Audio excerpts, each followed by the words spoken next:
밤은 길고 무거웠다. 바람은 모래 냄새와 레바논의 짙은 짐승 냄새를 함께 끌어와 천막 사이를 스치며 흘렀다. 불씨는 거의 꺼져가고 있었지만 아직 남아있는 붉은 빛이 가죽과 울로 짜인 막벽에 흔들리는 그림자를 던지고 있었다. 그 그림자 안에서 한 아이의 첫 목소리가 울렸다. 짧고 아구도한 울음, 마치 이 땅이 그를 받아들이는 것 자체가 투쟁이라는 듯한 울음이었다. 그 아이의 이름은 여무엘이었다. 시므온의 아들이자 야곱의 손자. 그러나 그 이름이 불리던 순간 그 자리에는 축복만 있지 않았다. 아무도 크게 웃지 않았다. 기쁨은 있었지만 그 기쁨은 조용했다. 조심스러웠다. 마치 누군가가 멀리서 듣고 있는 것처럼. 마치 이 가문은 소리내서 환영을 말할 자격이 없는 것처럼. 시므온은 아이를 처음 품에 안을 때 말이 거의 없었다. 그의 손은 거칠었다. 손등에는 오래된 상처들이 있었고 손가락 마디마다 굳은 살이 두껍게 쌓여 있었다.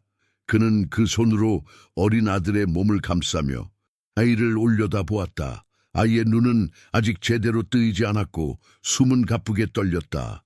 여무엘은 아직 아무것도 모르는 채 세상에 온 것이었지만 시므온의 시선은 단순한 아버지의 시선이 아니었다. 그것은 어떤 재판관의 시선 같았다. 너는 누가 될 것이냐? 라고 묻는 시선이었다. 그 근처에서 어머니는 눕고 있었다. 해산의 열기와 고통이 아직 몸에 남아 있었고 머리카락은 땀에 젖어 얼굴에 들러붙어 있었다. 그녀의 가슴은 빠르게 오르내렸지만 눈빛은 부드러웠다. 그녀는 조용히 속삭였다. 살겠지. 그 말은 축복이 아니라 거의 기도처럼 들렸다. 여기서 태어난 아이는 누구든 살아남아야 했으니까. 가난이나 굶주림보다 더 무서운 것은 주변 민족들의 눈이었다. 이 가족을 곱게 보지 않는 눈, 이 사람들을 경계하는 눈, 때로는 증오로 불타는 눈. 이 가문은 단순한 유목가족이 아니었다. 이들은 약속을 가진다고 말했지만 약속과 함께 상처도 가지고 있었다. 그 상처는 밖에서만 온 것이 아니라 안에서도 피어났다. 사람들은 야곱의 이름을 알고 있었다. 그 이름은 축복과 이야기와 약속과 동시에 긴장과 불신을 불러왔다. 어디를 가든 그들의 존재는 조용한 파문을 남겼다. 그래서 그들의 장막은 한 곳에 오래 머물지 못했다. 그들은 자리 잡으려 하면 떠나야 했고 친하게 지내려 하면 거리를 두어야 했다. 이 땅은 그들에게 집이면서 동시에 집이 아니었다. 여무엘은 그런 어른들의 세계를 이해하지 못한 채 태어났다. 그러나 그가 태어난 바로 그 밤부터 이미 모든 것은 정해지고 있었다. 그는 단순히 한 아이가 아니었다. 그는 시므온의 아들이었다. 그리고 그것은 가벼운 이름이 아니었다. 시므온은 살짝 몸을 굽혀 아이의 이마에 입술을 댔다. 그 움직임은 거칠고도 조심스러웠다. 그는 전사의 몸을 가진 남자였지만 지금 그 입맞춤은 죄를 고백하는 사람의 입맞춤처럼 느려 있었다. 그의 눈 속에는 불편함과 책임감이 동시에 있었다. 그는 아이를 사랑하고 있었다. 그러나 그것만은 아니었다. 그는 아이를 두려워하고도 있었다. 왜냐하면 아이는 증인이 될 것이기 때문이었다. 남자들의 선택, 남자들의 분노, 남자들의 복수, 남자들의 피해 역사, 그 모든 것을 기억하게 될 새로운 세대의 눈. 그 밤 장막 바깥에서 다른 형제들의 속삭임이 들려왔다. 그들은 불을 조금 더 붙이며 서로에게 말했다. 시므온에게 아들이 태어났다. 그 말에는 단순한 소식 전달 이상의 무게가 있었다. 그것은 질문이었다. 이 아들은 아버지와 같을까? 그 질문은 축복이 아니었다. 그것은 경계였다. 시므온은 그 말이 들리는 걸 알면서도 대답하지 않았다. 그는 자신의 분노가 어떤 결과를 만들었는지 알고 있었다. 젊을 때의 분노, 모욕을 참지 않던 성격, 피로 씻으려 했던 명예, 그것들이 모든 사람의 기억 속에 남아 있었다. 그 기억은 불 옆에 앉은 남자들의 얼굴에 깊이 각인되어 있었다. 그리고 지금 그 기억은 여무엘의 작은 손 위로 내려오고 있었다. 태어난 지 몇 순간밖에 안 된 아이에게조차 여무엘이 다시 울음을 터뜨리자 시므온의 아내는 그를 안아 가까이 끌어당겼다. 그녀는 아이의 등을 문질렀다. 괜찮아, 괜찮아, 숨 쉬어. 낮고 부드러운 속삭임이었다. 그 순간만큼은 전쟁도 피도 조상의 이름도 없었다. 오직 아이와 어머니의 숨소리만 있었다. 그러나 그런 평화조차 오랫동안 허락되지는 않았다. 이 장막의 평화는 언제나 짧았다. 이 가문의 삶은 항상 긴장 위에 서 있었다. 그들은 가축을 지키고 우물을 지키고 서로를 지켜야 했다. 땅은 그들의 것이 아니었고 그들의 숫자는 많지 않았고 그들의 이름은 이미 알려져 있었다. 알려진 이름은 축복처럼 들리기도 했지만 동시에 표적이 되기도 했다. 여무엘은 태어나자마자 이미 남의 눈에 띄는 아이가 된 셈이었다. 며칠이 지나고 아이의 울음은 조금씩 안정되었다. 그는 이제 더 길게 잠을 잤고 잠들 때 입술을 조금씩 움직였다. 가끔은 꿈을 꾸는 듯 미세하게 찡그렸다가 풀어졌다. 어머니는 그 표정을 조용히 바라보며 속으로 말했다. 너는 다르게 살 수 있을까? 그 말은 소망이었다. 그러나 그 소망 안에는 또 다른 진실이 있었다. 너는 아버지처럼 살게 될까? 어머니는 그 질문이 두려웠다. 아이에게는 아직 선택이 없었다. 그러나 어른들에게는 이미 결론이 있었다. 남자의 피는 남자를 닮는다고, 아버지는 아들 안에서 다시 살아난다고, 복수는 사라지지 않고 다음 세대의 심장 속에서 깨어난다고. 그 말들은 조용히 공기처럼 이 장막 안에 떠 있었다. 여무엘이 처음으로 바깥으로 나간 날은 바람이 맑은 날이었다. 하늘은 대지 위로 아주 낮게 내려온 듯했고 빛은 천막의 얇은 틈 사이로 하얗게 흘러들었다. 어머니는 그를 싸개로 단단히 감싸 안고 장막 밖으로 걸어 나갔다. 다른 여자들이 가까이 와서 아이를 보았다. 그들의 표정은 부드럽고 호기심 가득했지만 그 부드러움은 쉽게 사라졌다.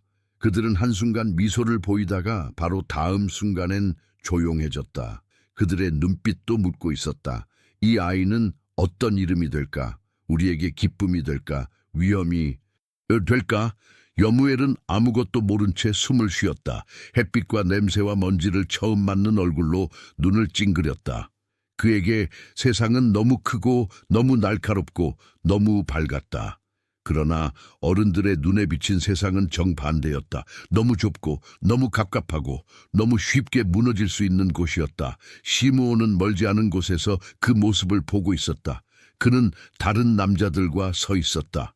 허리에 메인 칼, 손에 쥔 막대, 방어적으로 벌어진 어깨. 그는 아내가 아이를 안고 있는 모습을 한동안 아무 말 없이 바라보았다. 그의 눈빛에는 이상한 혼합이 있었다. 소유, 자부심, 그리고 한 줄의 불안. 마치 그는 이미 알고 있는 것 같았다. 언젠가 이 아이가 자신의 판단을 들여다보게 될 거라는 것을, 언젠가 이 아이가 물을 거라는 것을. 아버지, 왜 그렇게 했습니까? 야곱의 이름은 장막 전체 위에 드리워진 그림자 같았다. 그는 아직 살아있었다. 노인이 되었지만 여전히 가족에게 의미였다. 그의 존재는 이 가족에게 길 같은 것이었다. 하나님이 주신 약속을 기억하는 사람, 하나님의 말씀을 들었다고 말할 수 있는 사람, 그리고 동시에 아들들의 폭력을 꾸짖은 사람. 아이들은 그를 존경했고 또 두려워했다. 어른들조차 그의 앞에서는 조심스러웠다. 여무엘은 아직 그의 얼굴을 모른다. 하지만 언젠가 알게 될 것이다. 그가 자라면서 듣게 될 첫 번째 큰 이름은 아버지 시므온이 아니라 할아버지 야곱일 것이다. 왜냐하면 야곱은 이 가족의 근원처럼 이야기되기 때문이다. 우리는 그냥 떠도는 사람들이 아니다. 우리는 약속 안에 있는 사람들이다. 이런 말은 아이들에게 자부심을 주기도 했지만 동시에 그들에게 더 무거운 짐을 얹었다. 약속 안에 있는 사람이라면 약속에 맞는 삶을 살아야 하니까 실수할 권리조차 가볍지 않았다. 여무엘은 아직 그 약속의 무게를 모른다. 그는 지금 단지 잠들어 있을 뿐이다. 그의 작은 손은 본능적으로 쥐어지고 펴진다. 그의 가슴은 작지만 규칙적으로 들썩인다. 그의 얼굴은 아직 부드럽다. 아직 세상의 먼지와 남자들의 선택이 새겨지지 않은 얼굴, 그러나 그 얼굴을 내려다보는 어머니의 마음은 평온하지 않았다. 그녀는 알고 있었다. 이 아이가 평범할 수 없다는 것을. 왜냐하면 이 가문 자체가 평범하지 않았기 때문이다. 밤이 다시 오자 장막 밖은 차가워졌다. 짐승들이 낮은 소리로 숨을 내쉬었고 멀리서는 누군가의 걸음소리가 들렸다가 사라졌다. 그 사이에 여무엘은 어머니의 품속에서 잤다. 잠든 얼굴은 고요했고 그 고요함 속에서 어머니는 속삭였다. 아주 조용히, 아무도 듣지 못하게. 여무엘, 너는 다른 길을 걸을 수 있겠니? 그 질문은 아직 답을 가지지 않았다. 그 질문은 이 아이의 전 생애를 따라다니게 될 것이다. 그리고 그 질문이 다시 입 밖으로 나올 때 여무엘은 더 이상 아기가 아닐 것이다. 그는 아버지의 눈빛을 이해하게 될 것이고 가문의 이름이 무슨 뜻인지 알게 될 것이고 사람들이 왜 그를 조심스럽게 바라보는지 깨닫게 될 것이다. 그러나 아직은 아니다. 아직은 그는 단지 태어난 아이였다. 그리고 첫 번째 밤은 그렇게 끝나고 있었다. 여무엘이 처음으로 스스로 걷기 시작했을 때 장막 바깥의 땅은 이미 그의 기억 속에 각인된 세계였다. 거친 흙, 양과 염소가 지나가며 남기는 냄새, 사람들의 발자국이 겹겹이 찍혀있는 길, 그리고 바람. 바람은 늘 같은 방향에서만 불지 않았다. 어떤 날은 따뜻했고 어떤 날은 칼처럼 차가웠다. 그는 그 바람의 기분만으로도 어른들의 얼굴이 오늘은 어떤 표정을 할지 어렴풋이 느낄 수 있었다. 바람이 메마르고 긴장감이 실려 불어오면 남자들은 말이 적어졌고 칼자루를 더 자주 만졌다. 바람이 부드러우면 어머니들과 아이들의 목소리가 평소보다 조금 더 높았다. 여무엘은 아직 어른들의 언어를 다 이해하지 못했지만 공기의 언어를 이해해 가고 있었다. 그의 하루는 단순하게 보였다. 새벽이 오기 전 아직 하늘이 회색빛일 때 여무엘은 어머니가 깨우기보다 먼저 눈을 떴다. 밖에서 들려오는 소리를 듣는 습관이 이미 그의 몸에 배어 있었다. 양울음, 걸음소리, 물동이를 끄는 마찰음, 남자들의 낮은 얘기. 그는 천막 입구에 가죽 덮개를 살짝 들어 올리고 밖을 내다보았다. 그곳에는 늘 같은 장면이 있었다. 아직 해가 뜨기 전인데 이미 움직이는 사람들이 있었다. 강해 보이려는 남자들, 묵묵하게 짐을 정리하는 여자들, 그리고 남자처럼 보이고 싶은 나이 많은 소년들. 여무엘도 그 무리 중 하나였다. 완전히 아이 취급을 받는 나이는 아니었고 그렇다고 진짜 남자로 인정받는 것도 아니었다. 그는 물을 길어 오는 일을 도왔다. 큰 항아리를 들 수는 없었지만 작은 가죽 부대를 들고 여러 번 오갈 수는 있었다. 그는 양을 몰면서 돌 사이에 낀 발굽을 빼주는 걸 배웠다. 그는 장작을 모을 때 마른 나뭇가지와 아직 젖은 가지를 구분할 수 있게 되었다. 아무도 그에게 특별히 가르쳐주지 않았지만 그는 배웠다.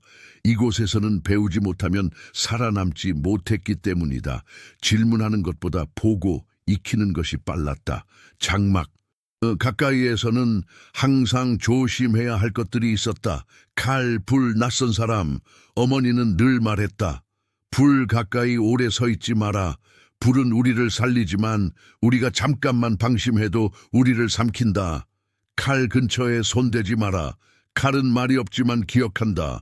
누구 손이 그것을 만졌는지 다 기억한다.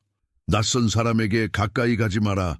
그들이 미소를 지어도 그 미소가 누구를 향한 것인지 확인할 때까지는 서 있지 마라.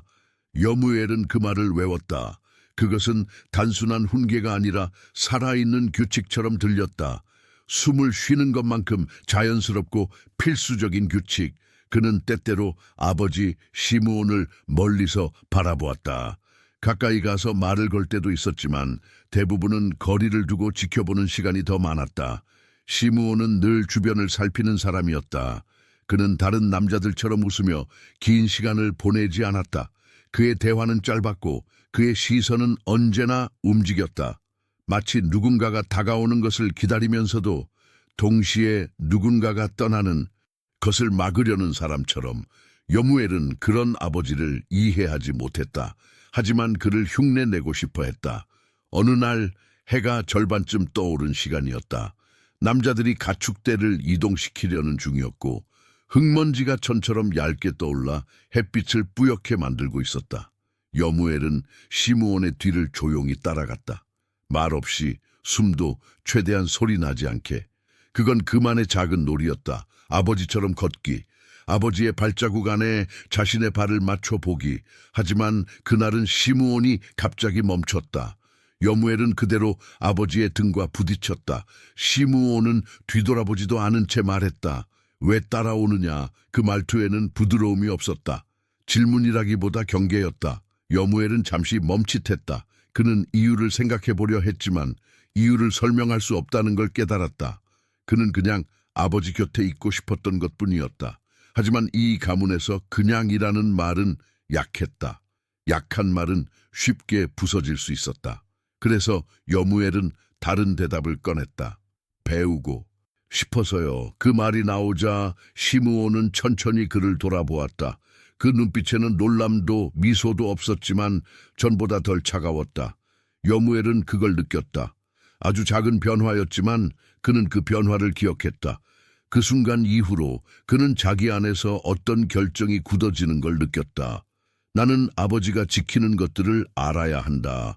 그는 그것이 단지 가축대나 물 웅덩이의 위치만을 의미하지 않는다는 것도 알았다. 그 말은 살아남는 방법 전체를 의미했다. 그날 저녁 그는 처음으로 다른 아이들 앞에서 침묵을 지켰다. 평소 같으면 장난스럽게 떠들었을 시간이었다. 누가 더 큰 뼈를 깎아냈는지, 누가 손에 더 깊은 상처를 만들었는지, 누가 진짜로 칼을 만져봤는지. 남자아이들은 어려도 이미 경쟁하고 있었다.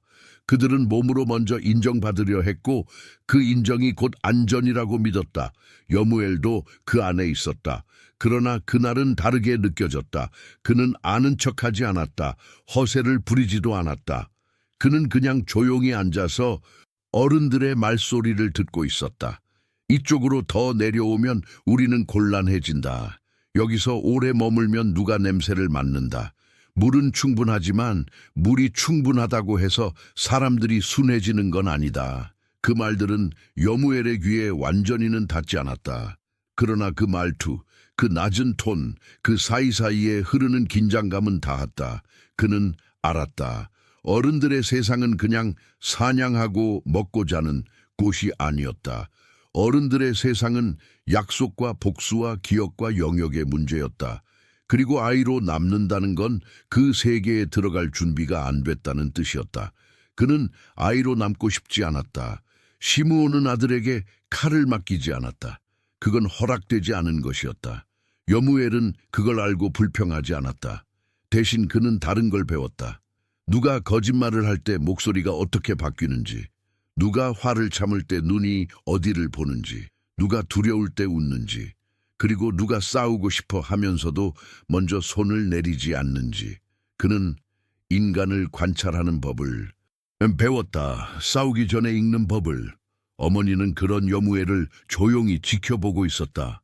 그녀는 아들이 너무 빨리 굳어지는 것을 걱정했다. 어떤 아이들은 넘어지고 무릎이 깨진 자리를 매일 새 흙으로 덮으며 천천히 단단해졌지만 여무엘은 달랐다. 그는 넘어지는 순간 그 무릎을 감추려 했다. 피가 나도 아무렇지 않은 척하는 걸 먼저 배웠다.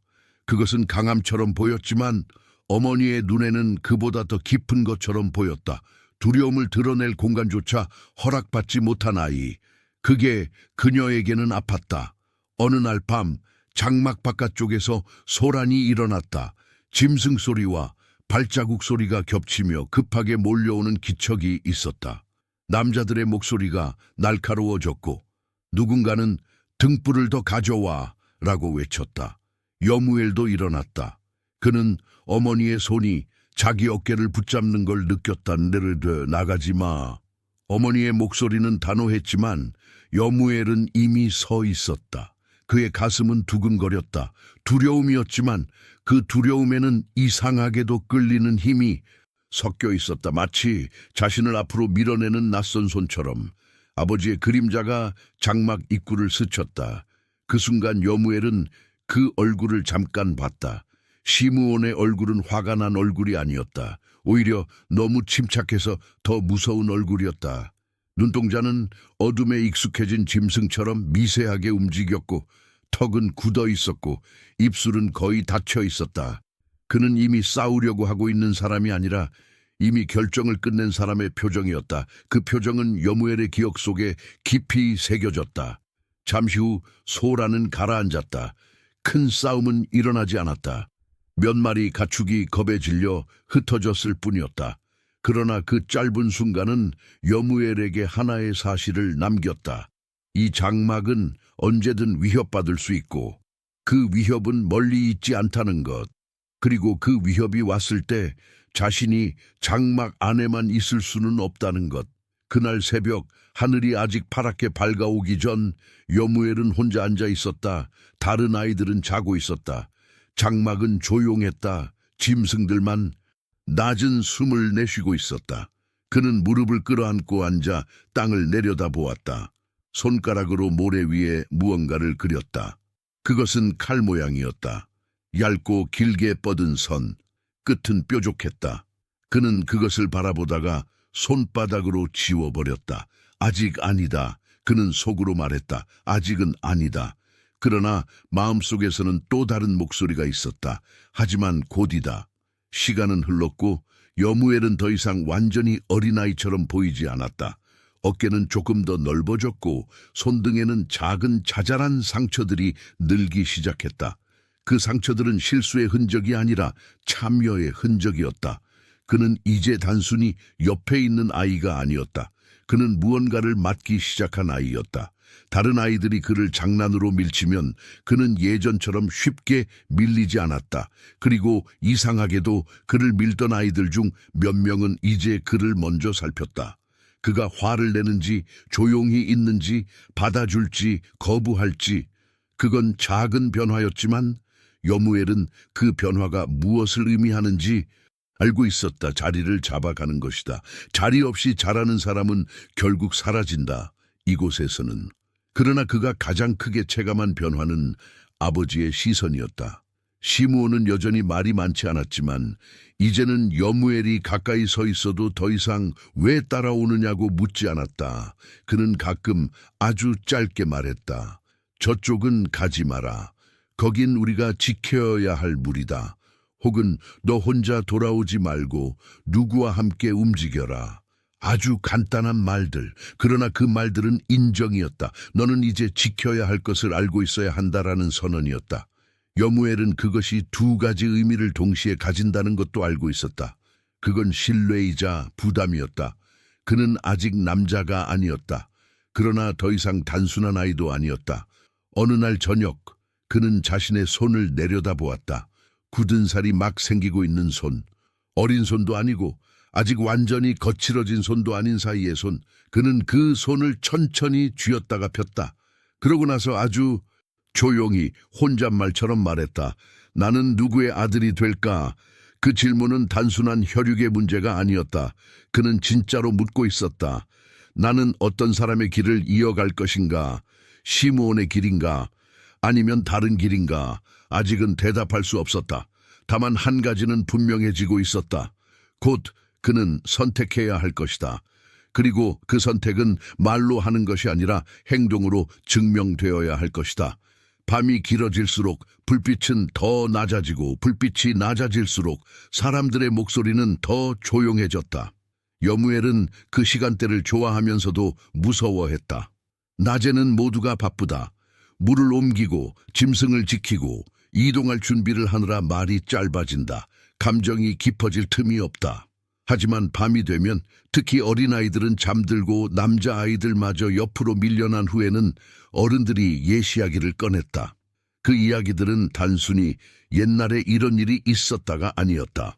그것들은 상처의 기록이었고 누구 책임인지 잊지 않게 하는 기억의 밧줄이었다.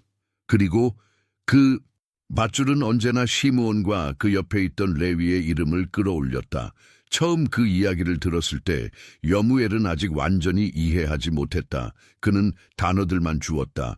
수치, 복수, 피, 경고. 그 말들이 불빛 사이로 떠오르다가 사라졌다. 그러나 그가 나이를 조금 더 먹고 어른들의 눈이 자신을 피하지 않기 시작했을 때부터 이야기는 더 선명해졌다. 사건은 항상 비슷한 순서로 전해졌다. 누군가가 우리를 더럽혔다. 우리 중 누군가를 짓밟았다. 그럼 그냥 둘 수 없었다. 기다리는 건 비겁함이었다. 참는 건 굴복이었다. 그래서 움직였다. 계획했다. 속였다. 그리고 그 다음은 피었다. 남자들의 목소리는 그 대목에서 조금 낮아졌다. 그건 자랑인지 후회인지 아니면 두려움인지 구분하기 어려운 목소리였다. 그들은 복수했다고 말했다. 명예를 되찾았다고 말했다. 그런데 그 말의 끝에는 이상하게도 숨이 한 번씩 걸렸다. 멈칫, 꺾임. 마치 완전히 깨끗한 승리가 아니었다는 것을 그들 스스로 알고 있다는 듯이. 여무엘은 그걸 들으며 마음이 복잡해졌다. 한쪽에서는 가슴이 뜨거워졌다. 우리는 약하지 않다. 누가 건드리면 대가를 치르게 한다. 이 말은 소년의 피를 흔들었다. 그러나 동시에 또 다른 감각이 일어났다. 그건 불편함이었다. 어딘가에서 그 복수가 그냥 복수가 아니었다는, 그 안에 더 어두운 것이 섞여 있었다는 느낌. 그 어둠이 바로 그의 아버지 이름과 묶여 있다는 사실은 여무엘을 조용하게 만들었다. 그날 밤 어른들이 모두 흩어진 후에도 그는 잠들지 못했다. 천막 안은 고요했지만 고요하지 않았다. 쌓여있는 말들이 눌려있는 것처럼 답답했다. 그는 누워있다가 몸을 일으켜 앉았다. 곁에서 자고 있던 형제들 중 어린 아이 하나가 몸을 말아 잠들어 있었다. 작은 등이 들썩였다. 저 아이는 아직 모른다. 여무엘은 그렇게 생각했다. 하지만 언젠간 듣게 될 거다. 그러면 그 아이는 나와 같은 질문을 할 거다. 나는 누구의 이름을 짊어지고 있는가? 다음 날 그는 아버지에게 물어보려고 했다. 대놓고 묻지는 못했다. 시므온에게는 그렇게 질문할 수 없었다. 그의 아버지는 대답을 싫어하는 사람이 아니라 질문 자체를 싫어하는 사람이었다. 여무엘은 우회했다. 둘이 가축대의 외곽을 점검하던 시간이었다. 여무엘은 돌무더기 쪽을 보고 있는 척하면서 조심스럽게 입을 열었다.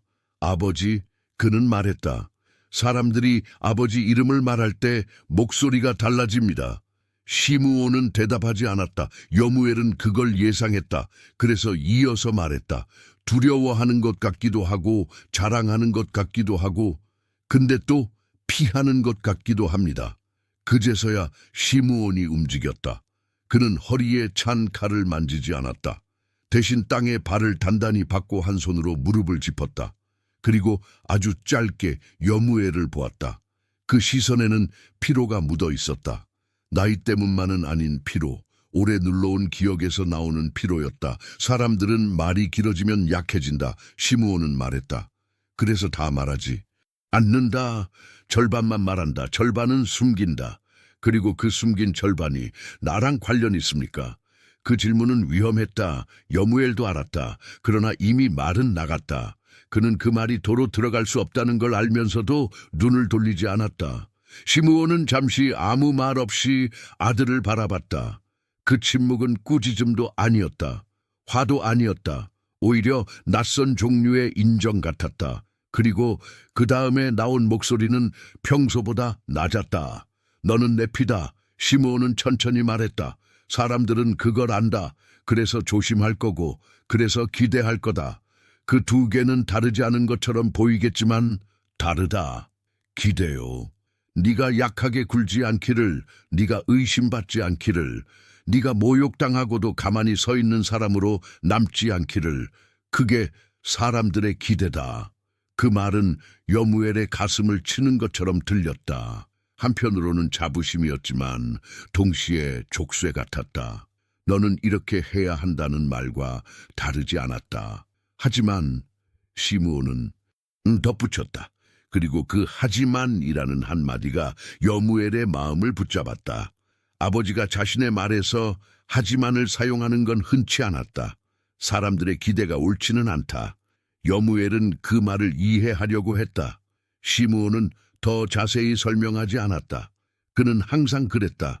반쯤만 문을 열어주고 나머지는 네가 스스로 봐라 하는 식이었다. 그러나 그 반쯤 열린 문틈 사이로 여무엘은 뭔가를 보았다. 아버지의 얼굴에는 단순한 강함만 있는 게 아니었다. 후회가 있었다. 아주 오래된 후회. 누구도 모르는 줄 알았지만 그의 눈에는 분명히 남아있는 후회. 그 순간 여무엘은 깨달았다. 아버지는 자신이 한 일을 자랑스럽게만 여기지 않는다는 것을. 그는 그걸 들은 것이 아니라 본 것이었다. 어떤 말보다 더 무거운 증언이었다. 그날 저녁 여무엘은 혼자 멀리까지 걸어나갔다. 장막에서 떨어진 낮은 언덕 위. 거기는 아이들이 몰래 가끔 가는 곳이었다. 밤이면 하늘이 크게 내려앉아 있는 것처럼 보여서 손만 뻗으면 별빛이 옷에 닿을 것 같았다. 그는 앉아서 무릎 위에 팔을 얹고 고개를 숙이고 있었다. 나는 어떤 사람이 되어야 하지? 예전 같으면 그는 이렇게 생각했을 것이다. 강해야 한다. 단순하고 남자답고 사람들이 듣고 싶어하는 대답. 그런데 지금은 그것만으로 충분하지 않았다. 그는 강해지고 싶었다. 하지만 단순히 두려움을 주는 존재가 되고 싶지는 않았다. 왜냐하면 그는 이미 그 결과를 보고 있었기 때문이다. 두려움은 사람들을 침묵하게 만들지만 동시에 사람들을 멀어지게도 만든다. 여무엘은 그 거리를 느꼈다. 어른들이 시므온을 존중하는 동시에 그와 깊은 자리까지는 나누지 않는 거리. 그 거리 안에는 존경도 있었지만 고립도 있었다. 여무엘은 그 고립이 싫었다. 그는 강하고 싶었다. 그러나 혼자가 되고 싶지는 않았다. 그는 그 차이를 이해하려 애썼다. 아직 말로 정리할 수는 없었다. 하지만 마음은 이미 방향을 찾고 있었다. 다른 길이 있다면 나는 그 길을 찾고 싶다. 그것은 자신이 아버지보다 나을 거라는 교만이 아니었다. 오히려 두려움에 가까웠다. 내가 그대로가 되어버리면 어떡하지? 그 질문은 단검처럼 그의 가슴 안에 꽂혀 있었다. 며칠 후 이런 일이 있었다. 장막 안에서 나이가 비슷한 소년들이 싸움을 벌였다. 처음에는 말다툼이었다. 누구 책임으로 물 한 가리가 넘어졌는가, 누가 제대로 밤에 지키지 않았는가, 그런 흔한 말이었다. 하지만 말은 금방 소리로 바뀌었고, 소리는 밀침이 되었고, 그 밀침은 주먹이 되었다. 주변의 다른 소년들이 반동그랗게 둘러서며 보고 있었다. 그들 얼굴엔 흥분이 있었다. 누가 더 강한지, 누가 더 무릎 꿇는지 그들 눈은 이미 판정을 기다리고 있었다. 여무엘은 처음에 개입하지 않았다. 이런 일은 흔했다. 그러나 갑자기 상황이 달라졌다. 밀리던 쪽이 땅에 넘어지면서 머리를 돌부리에 세게 부딪혔다. 순간 피가 번졌다. 싸우던 상대도 멈칫했다. 그러나 멈췄다는 사실이 오히려 주변 아이들의 신경을 더 날카롭게 만들었다. 패배자의 냄새, 약함의 냄새, 그 냄새는 이곳에서 오래 두면 위험했다. 누군가는 그 약함을 발로 밟으며 자신을 올리려 할 테니까. 그때 여무엘이 앞으로 걸어갔다. 그는 쓰러진 아이를 일으켜 세웠다. 아무 말도 하지 않았다. 그저 팔을 붙잡아 일으켰다. 그리고 주변을 둘러본 후 짧게 말했다. 그만하자. 이미 끝났다. 그건 명령처럼 들렸다. 놀랍게도 아무도 즉시 반발하지 않았다. 잠깐의 침묵이 이어졌다. 그 침묵은 무겁지 않았다. 오히려 묘하게 안정된 공기였다. 그 안에서 아이 하나가 조용히 뱉듯 말했다. 왜 네가 끝났다고 정하냐? 여무엘은 그 아이를 똑바로 바라보았다. 그 시선은 어렸지만 피하지 않았다. 그리고 그는 단순히 말했다. 더 하면 피가 남는다. 피가 남으면 어른들이 안 넘어간다. 그러면 이건 우리 싸움이 아니라 어른 싸움이 된다. 그건 너도 원하지 않는다. 그 말은 싸움보다 더 어른스러웠다. 아이들은 서로 눈을 잠깐 맞추고 한 명씩 뒤로 물러났다. 피를 흘리던 소년도 숨을 고르며 입술을 깨물었다. 싸움은 그렇게 끝났다. 그날 밤 여무엘은 깨달았다. 힘은 주먹에서만 나오는 게 아니었다. 말에서도 나왔다. 그러나 그냥 큰 목소리에서 나오는 것이 아니었다. 모두가 이미 알고 있지만 아무도 말하지 않은 것을 정확히 말할 때 거기에 힘이 있었다. 우리끼리 싸우면 결국 어른들의 일이 된다. 이건 모두가 마음으로 알고 있는 사실이었다. 하지만 그걸 먼저 입 밖으로 내는 사람은 중심이 된다. 여무엘은 그 중심에 잠시 서본 거였다. 그리고 그 느낌은 낯설었지만 두렵지 않았다. 그날 이후로 그는 자신이 어디에 서야 하는지를 조금 더 분명히 보기 시작했다. 아버지처럼 공포가 되는 길도 있었고 다른 길도 있었다. 그 다른 길은 아직 이름이 없었다. 그러나 그 길은 분명 존재하고 있었다. 사람들 사이에 서서 모두가 피 흘리지 않게 만드는 자리, 그 자리를 지키는 사람. 그는 마음속으로 아주 작게 말했다. 내 이름은 그렇게 기억될 수 있을까? 그는 아직 대답을 얻지 못했다. 그러나 한 가지는 알았다. 이제부터는 단순히 따라가는 것만으로 충분하지 않다는 것. 이제부터는 선택해야 한다는 것. 그리고 그 선택은 머지않아 피와 눈물 사이에서 그에게 요구될 것이라는 것을. 아침은 아직 완전히 밝지 않았다. 하늘은 푸른빛도 아니고 검은빛도 아니었다. 회색의 막 사이로 빛이 스며들고 있었다. 새벽 공기는 차가웠고 땅은 밤사이 식은 냄새를 품고 있었다. 여무엘은 그 냄새를 좋아하지 않았다. 그 냄새는 늘 불안과 함께 왔다. 새벽은 조용하지만 새벽은 안전하지 않았다. 대부분의 사람은 이 시간이 고요하다고 말했지만 이 시간은 아직 어른들이 완전히 깨어 서로를 지켜보고 있지 않은 시간이었다. 틈이 있는 시간, 그 틈은 위험을 부른다. 그날도 그는 평소처럼 물가 쪽으로 나가고 있었다. 물 근처에는 양과 염소 몇 마리가 묶여 있었다. 아직 어린 것들, 아직 멀리 떼를 따라 나갈 만큼 강하지 않은 것들, 맹수에게 잡아먹히기 쉬운 것들. 이 작은 것들은 쉽게 잊힌다. 큰 숫자를 움직이는 남자들의 눈에는 우선순위가 아니기 때문이다. 그러나 잊히는 것일수록 잘 노려진다. 사람에게도 그렇고 짐승에게도 그렇다. 여무엘은 물가로 가며 주변을 둘러보았다. 돌무더기, 가시 많은 낮은 관목 발자국의 깊이, 발자국은 말해준다. 무언가가 어디로 지나갔는지, 언제 지나갔는지, 얼마나 급했는지. 그는 그것을 보는 법을 이미 배웠다. 가르침으로 배운 게 아니라 살아남기 위해 혼자 익힌 방식이었다. 그리고 그날 발자국이 달랐다. 그건 양이나 염소의 발자국이 아니었다. 사람의 것이었다. 낯선 형태였다. 그들이 쓰는 신발과 달랐다. 밑창의 모양이 달랐다. 더 넓고 바닥이 더 거칠고 흙을 더 세게 찍고 갔다. 그리고 발자국은 물가 쪽으로 향해 있었다. 멈춘 자리가 있었다. 깊이 찍힌 자리. 거기서 한참 서 있었다는 뜻이었다. 여무엘의 온몸이 조용히 긴장했다. 그는 본능적으로 뒤를 돌아봤다. 자신과 함께 있던 어린 사촌들이 조금 뒤에서 따라오고 있었다.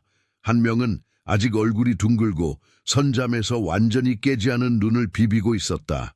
다른 한 명은 억지로 어른처럼 보이려는 표정이지만 손에 들고 있는 막대기를 쥐는 방식이 아직 서툴렀다. 두 아이 모두 상황이 이상하다는 것을 모른 채 평소처럼 움직이고 있었다. 그 평소가 여무엘의 가슴을 찌르듯 불편하게 만들었다. 여기서 멈춰. 여무엘은 낮고 단호하게 말했다. 두 아이가 걸음을 멈췄다. 왜? 라고 묻는 목소리가 나왔지만 여무엘은 대답하지 않았다. 그는 대답해 줄 시간이 없다고 느꼈다. 그는 손을 들어 조용히 하라는 신호를 보냈다. 그 손짓에는 긴장과 명령이 섞여 있었다. 두 아이는 본능적으로 조용해졌다. 그건 여무엘이 그들 사이에서 이미 가지고 있는 자리였다. 말로 정해진 자리는 아니었지만 모두가 알고 있는 자리였다. 여무엘은 천천히 그리고 무릎을 살짝 굽힌 자세로 움직이기 시작했다. 몸을 낮춘 자세는 그에게 낯설지 않았다.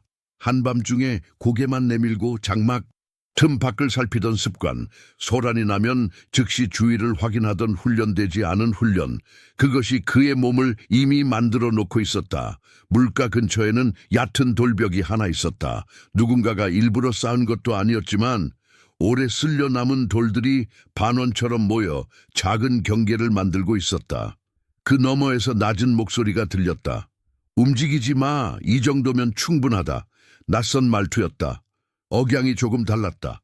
같은 언어를 쓰고 있었지만 입안에서 단어가 굴러나오는 방식이 달랐다. 여무엘은 어릴 때부터 이런 걸 눈치챘다. 사람은 말투로 속내를 숨기려 하지만 그 숨김이 완벽하지는 않다. 그는 벽 너머에 최소한 둘이 있다고 느꼈다. 숨죽인 호흡이 하나 더 있었다. 두 명, 아니 셋일 수도 있다. 말하고 있는 자, 보고 있는 자, 그리고 물건을 챙기고 있는 자. 여무엘은 재빨리 주변을 계산했다. 지금 이 자리에서 바로 도망치면 둘은 등을 보이게 된다. 등에 화살이 날아올 수도 있다. 아니면 그들이 더 안쪽까지 쫓아올 수도 있다. 그러면 장막 쪽으로 문제를 끌어오게 된다. 반대로 여기서 소리만 지르면 어른들은 오겠지만 늦는다. 그리고 늦게 도착한 어른들이 보는 장면은 무엇이 될까? 누가 바닥에 쓰러져 있고 누가 피를 흘리고 있는 모습일까? 그는 한 가지를 깨달았다. 이건 단순히 양이나 염소 몇 마리의 문제가 아니었다. 이건 우리는 지켜보고 있다라는 신호를 누구한테 먼저 줄 것인가의 문제였다. 만약 오늘 그들이 원하는 걸 가져가고 아무 일 없이 떠난다면 내일은 더 가까이 올 것이다. 오늘 이 자리는 그냥 물가지만 내일은 장막 바로 옆이 될 수 있다. 여무엘은 숨을 들이쉬었다. 자신의 심장이 너무 크게 뛰는 것이 들리지 않도록 억지로 천천히 그는 돌아서 속삭였다. 뒤로 물러가 돌아가서 아무에게도 소리 지르지 말고 루벤을 찾아 크지 않게 말해. 무리 쪽에서 사람들이 있다라고만 말해. 둘 중 나이가 어린 사촌은 당황한 얼굴로 그를 봤다. 너는? 여무엘은 대답하지 않았다. 그리고 그것이 대답이었다. 그 말은 그 아이의 얼굴을 하얗게 만들었다. 그러나 그는 고개를 끄덕였다. 두 아이는 재빨리 몸을 돌려 모래 위를 조용히 밟으며 뒤로 물러났다. 그 발소리는 떨리고 있었지만 길을 잃지 않았다. 여무엘은 혼자 남았다. 그는 돌벽 쪽으로 더 다가갔다. 그리고 몸을 낮추었다. 그는 아직 칼이 없었다. 시므온은 그에게 칼을 허락하지 않았다. 그건 아직의 영역이었다. 하지만 그에게는 다른 것이 있었다. 손, 무릎, 균형, 순간을 읽는 눈, 그리고 무엇보다 멈추지 않겠다는 결심. 그것이 무기였다. 그는 돌벽의 끝 모서리를 천천히 돌아나가며 자신을 드러냈다. 그 순간 낯선 남자의 얼굴이 그를 보았다. 서로의 시선이 맞닿았다. 그 남자는 기다리던 것처럼 고개를 살짝 들었다. 그는 한 손으로 새끼 양을 잡고 있었다. 아직 제대로 서지도 못하는 어린 양이었다. 다른 남자는 빈 가죽 부대를 물에 담고 있었다. 그들은 여유롭게 행동하고 있었다. 그 여유는 유리는 이미 여기 들어왔다라는 오만이었다. 그중 나이가 더 들어 보이는 남자가 말했다. 돌아가라 아이야. 이건 너희 어른 사이의 문제다. 여무엘은 대답하지 않았다. 그는 단지 그 남자의 손을 보았다. 손이 어디에 있는지, 힘이 어디 들어가 있는지, 그리고 어떤 순간에 그 힘이 더 강해질지를. 그 손은 아직 칼을 빼지 않았다. 그건 좋은 신호였다. 아직 대화할 수 있다는 뜻이었다. 그러나 방심할 수 없다는 것도 그는 알고 있었다. 칼이 눈앞에 나왔을 때는 이미 늦다. 진짜 위험한 순간은 칼이 아직 안 나온 순간이다. 여무엘은 숨을 고르고 입을 열었다. 그 새끼 양은 우리 것입니다. 그 말은 단순했다. 하지만 그 말은 선언이었다. 이 자리에 경계를 그려버리는 말이었다. 우리는 보고 있다. 그리고 너희는 들키지 않은 것이 아니다. 남자의 표정이 그 순간 아주 조금 변했다. 짜증 같기도 하고 재평가 같기도 했다. 그는 여무엘을 다시 위아래로 훑어보았다. 너는 시므온의 아들이지. 남자가 낮게 말했다. 그 이름이 나오자 공기의 온도가 변했다. 여무엘은 그걸 느꼈다. 남자의 눈빛 안에 얕은 경계가 순간적으로 생겼다가 꺼졌다. 그 눈빛은 말하고 있었다. 건드리면 일이 커질 수도 있다. 동시에 하지만 아직은 가능하다. 그건 협박이 아니었다. 그건 계산이었다. 여무엘은 그 눈빛을 보고 한 가지 사실을 깨달았다. 이 사람들은 우리를 모르지 않는다. 우연히 물을 찾다 온 게 아니다. 그들은 알고 왔다. 누가 여기 있는지, 이 가문이 어떻게 반응하는지, 이 사람들이 어디까지 참는지, 그리고 지금 시험하고 있었다. 여무엘의 입술이 천천히 굳어졌다. 그 양을 내려놓으십시오. 그는 말했다. 그의 목소리는 생각보다 떨리지 않았다. 그는 스스로도 그게 이상했다. 몸은 떨리고 있는데 목소리는 떨리지 않았다. 남자는 조금 비웃었다. 너는 아직 남자가 아니다. 여무엘은 그 말을 받아들이지 않았다. 대신 그는 아주 작은 한 걸음을 더 다가갔다. 그 한 걸음은 칼끝의 거리였다. 이제 만약 어떤 쪽이 움직이면 모든 것이 즉각적으로 터질 수 있는 거리. 그 한 걸음은 용기처럼 보였지만 실제로는 계산된 것이었다. 그는 도망칠 수 있는 각도와 그들이 덤벼올 경우 비켜날 수 있는 방향을 이미 마음속으로 그려두고 있었다. 그는 다시 말했다. 그 양은 우리 것입니다. 그 물도 우리 자리입니다. 당신들이 여기까지 온 걸 나는 이미 보았습니다. 그리고 다른 사람들도 곧 알게 됩니다. 그 말은 위협이 아니었다. 사실이었다. 말투도 과장되지 않았다. 오히려 담백했다. 그러나 담백한 말이 때로는 칼보다 더 깊이 들어간다. 그 남자의 눈동자가 순간적으로 바뀌었다. 그건 분노가 아니라 불리함을 인식한 눈이었다. 시간이 길어지면 소원해다. 그 생각이 남자의 얼굴 위로 지나갔다. 짧은 침묵. 그리고 남자는 한숨을 내쉬듯 작게 혀를 찼다. 그는 들고 있던 새끼 양을 바닥에 내려놓았다. 양은 약하게 울었다. 약한 다리로 비틀거리며 일어서려 했다. 여무엘은 즉시 그쪽으로 몸을 기울였지만 등을 적나라하게 내주지 않았다. 그는 반쯤 옆으로 돌면서 양을 끌어당겼다. 절대 완전히 등을 보이지 않았다. 남자는 마지막으로 말했다. 오늘은 그냥 돌아간다. 하지만 기억해라. 이 물은 넓다. 여무엘은 대답했다. 아주 넓진 않습니다. 대화는 거기서 끝났다. 낯선 남자 둘은 물가를 벗어났다. 뒤를 돌아보지 않았다. 여유로운 척하려는 걸 굳이 감추지도 않았다. 그러나 여무엘은 그들의 걸음이 처음 왔을 때보다 빠르다는 걸 봤다. 걸음 속에 약간의 날카로움이 섞여 있었다. 완전한 만족은 아니었다. 완전한 포기도 아니었다. 단지 오늘은 이 정도로 한다는 결정이었다. 그들이 시야에서 완전히 사라지자 여무엘은 긴 숨을 내쉬었다. 그 숨은 거의 무너지는 것처럼 길었다. 다리가 순간적으로 힘이 풀렸다. 그는 천천히 앉았다. 심장이 아직도 세게 뛰고 있었다. 손바닥은 땀으로 젖어 있었다. 그는 자신을 내려다 보았다. 나는 방금 싸운 건 아니지만 막았다. 그 말은 그를 이상하게 낯설게 만들었다. 기쁨도 아니었고 단순한 안도도 아니었다. 그건 무게였다. 무게가 그의 어깨 위에 얹히는 느낌. 지금까지보다 더 무거운 돌이 올라앉는 느낌. 그것은 그를 구부리게 만들 수도 있고 그를 똑바로 세울 수도 있는 돌이었다. 잠시 후 발소리가 들렸다. 무겁고 빠르지 않은 발걸음, 익숙한 보폭. 여무엘은 고개를 들었다. 시므온이었다. 그의 아버지는 이미 상황을 알고 있었다. 누군가가 말해준 것이다. 아마 루벤일 것이다. 아버지는 말없이 주변을 훑었다. 발자국, 흩어진 자갈, 아직 떨리고 있는 양, 그리고 여무엘의 자세. 둘 사이에 짧은 정적이 흘렀다. 도망치지 않았구나. 시므온이 말했다. 그 말은 칭찬으로 들릴 수도 있었다. 그러나 여무엘은 거기서 다른 의미를 들었다. 너는 이미 내가 예상한 자리까지 올라왔다. 그런 의미. 그는 천천히 고개를 끄덕였다. 네가 한 마리 그들을 돌려보냈냐? 시므온이 물었다. 여무엘은 답했다. 아마도요. 완전히는 아닐 겁니다. 시므온의 입가가 아주 미세하게 움직였다. 그것은 웃음이라고 하기엔 너무 작고 무표정이라고 하기엔 너무 부드러웠다. 그 표정을 여무엘은 처음 보는 것 같았다. 무기를 달라 할 거냐? 시므온이 물었다. 그 질문은 돌처럼 떨어졌다. 무거웠다. 공기 자체가 달라질 만큼. 여무엘은 즉시 대답하지 않았다. 그의 심장은 여전히 빠르게 뛰었고 손가락은 아직도 떨리고 있었다. 그는 자신의 떨림을 숨기려 하지 않았다.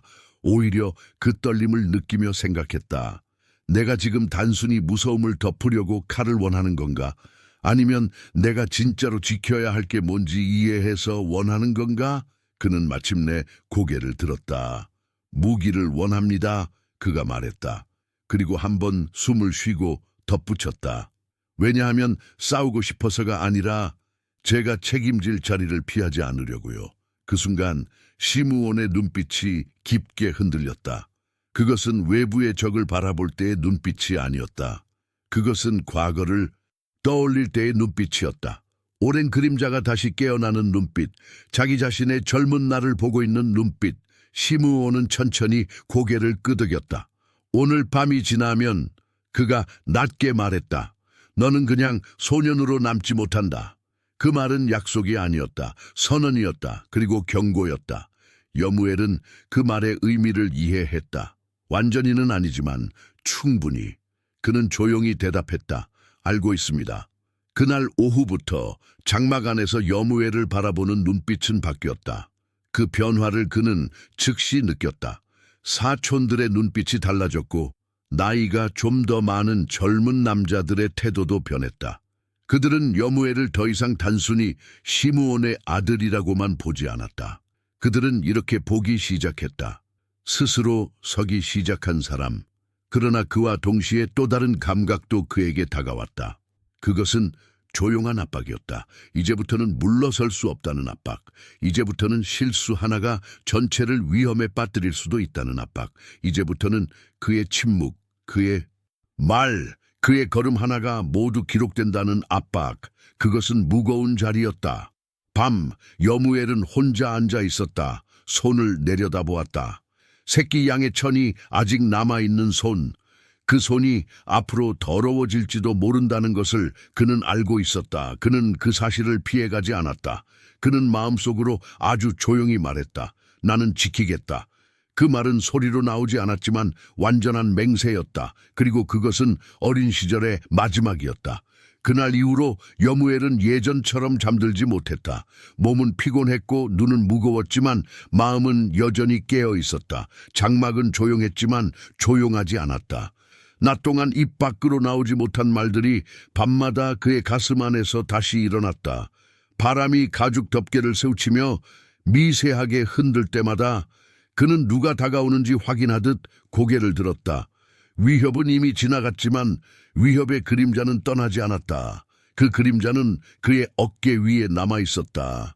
그는 그것이 단지 두려움 때문만은 아니라는 걸 알고 있었다. 그것은 책임이라는 감각이었다. 아주 갑작스럽게 내려앉은 것, 그리고 다시는 벗겨지지 않을 것 같은 것.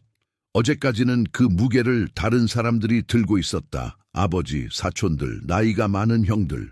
그런데 이제 그 무게의 끝자락이 자신의 손에도 걸려 있었다. 완전히는 아니지만 분명히.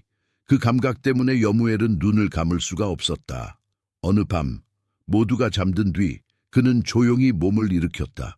가죽끈이 달린 덮개를 살짝 젖히며 바깥으로 나갔다. 모래는 해가 지고 나면 금방 차가워졌다. 맨발로 밟으면 그 냉기가 곧장 몸속까지 들어왔다. 그 차가움이 그에게는 오히려 좋았다. 깨어있게 해주니까, 정신을 맑게 만들어주니까.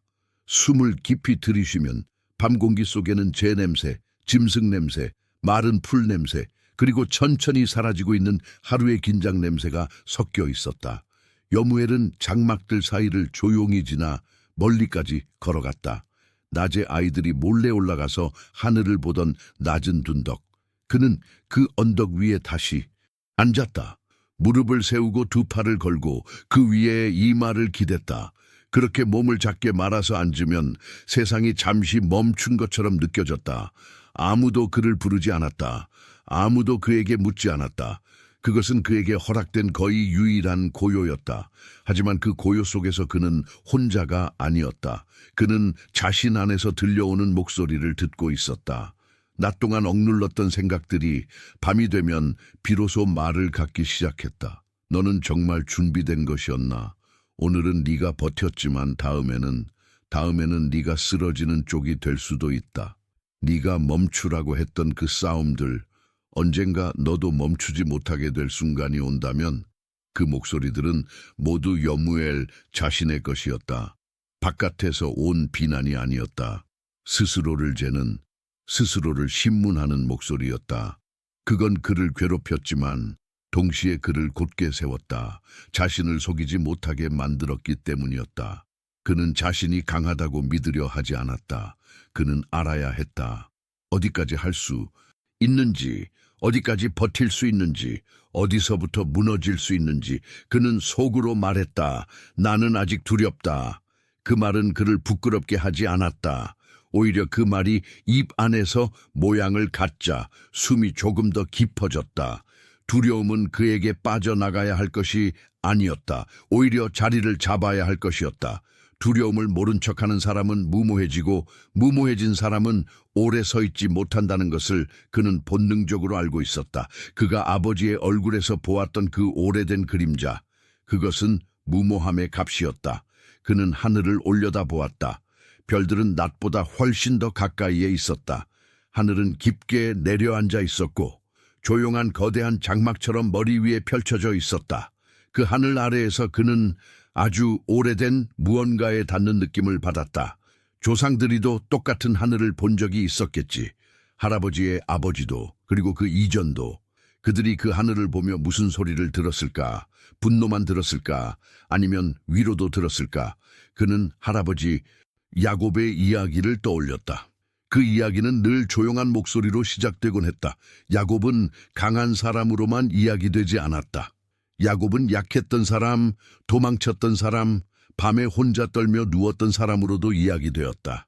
그리고 그 밤들 사이에서 무언가를 들었던 사람으로도 여무엘은 그걸 생각했다. 약하다고 해서 버려지지는 않는구나. 이 사실은 그에게 이상할 만큼 큰 위안이었다. 그는 강해지라는 소리는 많이 들었다. 하지만 약할 수도 있다라는 말은 거의 들은 적이 없었다. 그의 세상에서 약함은 곧 발로 밟히는 자리였기 때문이다. 그런데 야곱은 약함 속에서도 버려지지 않았다고 했다. 오히려 그때 어떤 음성을 들었다고, 어떤 약속을 붙들었다고 어른들은 말했다. 여무엘은 그 모든 걸 완전히 이해하지는 못했지만 그 줄기 하나만큼은 자신의 손으로 잡았다. 하나님은 강한 자의 하나님만은 아니었다. 그 생각이 그의 가슴에 조용히 내려앉았다. 그는 무릎에 기대고 있던 이마를 들어 올렸다. 숨이 조금 안정되었다. 마음은 완전히 평온해진 건 아니었지만 무질서하게 흔들리던 공포가 일정한 자리를 찾는 듯했다. 두려움이 도망가지 않은 채로 가만히 자리를 잡고 있었다. 그는 그 자리에서 자신에게 질문했다. 나는 누구의 길을 따르고 있는가? 예전 같으면 그 질문은 곧바로 아버지의 길이라는 답을 가졌을 것이다. 하지만 이제는 아니었다. 그는 시므온을 존경했다. 동시에 두려워했다. 동시에 의심했다. 동시에 안타깝게도 여겼다. 그 감정은 서로 충돌하지 않았다. 오히려 모두 동시에 존재했다. 여무엘은 그것이 이상하다고 느꼈다. 사람을 사랑하면서도 그 사람처럼 되고 싶지 않을 수도 있구나. 그것은 그에게 처음 오는 깨달음이었다. 시므온은 그에게 강함을 보여주었다. 그러나 시므온은 그에게 고독도 보여주었다. 그 고독은 갑옷 같았다. 밖에서 보면 빛나 보일 수 있었다. 그러나 안에서 살면 숨이 막힐 것이었다. 여무엘은 자신이 그 안에 갇히고 싶지 않았다. 그는 다른 것을 원했다.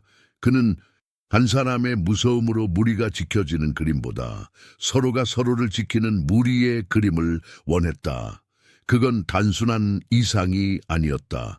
아주 실제적인 필요였다.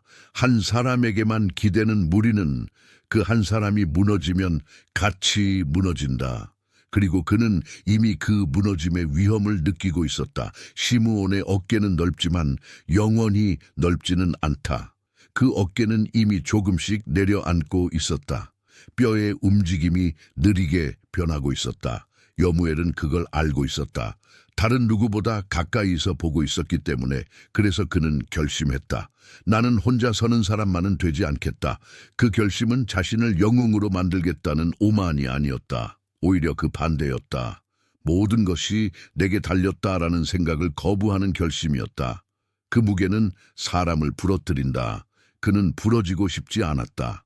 또다시 한 사람의 분노에 모든 것이 묶이는 식으로 이 가족이 굴러가게 하고 싶지도 않았다. 그는 거기까지 생각했을 때 갑자기 가슴이 먹먹해졌다. 왜냐하면 그가 바라던 길은 너무 멀어 보였기 때문이었다. 아직 그는 칼도 받지 못했다. 아직 그는 완전히 인정된 지도자도 아니었다. 아직 그의 말은 어른들 앞에서 최종 결정이 되지 않았다. 그런 그가 무슨 다른 길을 꿈꾸고 있는가? 그 스스로도 조금은 우습게 느껴졌다. 그리고 바로 그 순간 그는 자기 안에서 나온 또 다른 속삭임을 들었다. 하지만 누군가는 시작해야 한다. 그는 그 말을 부정하지 못했다. 그 말은 조용했지만 명확했다. 불가능해 보이는 길도 누군가 첫 발을 내딛었기 때문에 길이 된다는 것, 그는 본능적으로 알고 있었다. 이 가문은 이미 그런 식으로 걸어왔으니까 광야에서 낯선 땅 사이에서 거절과 위협 속에서 누군가는 항상 첫날을 버텨야 했다. 그는 고개를 들고 손등으로 얼굴을 쓸어내렸다.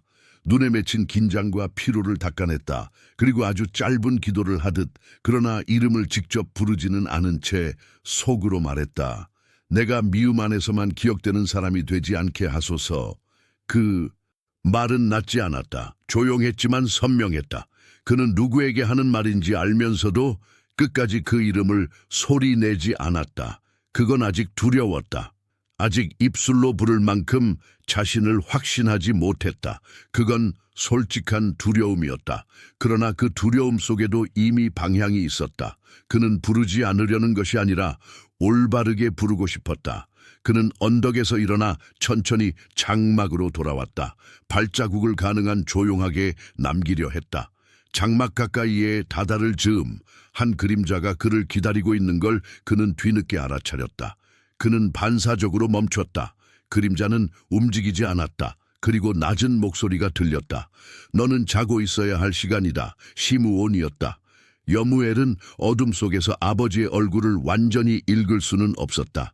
그러나 그의 어깨선, 그의 체구의 긴장, 그의 발의 각도를 보고 알 수 있었다.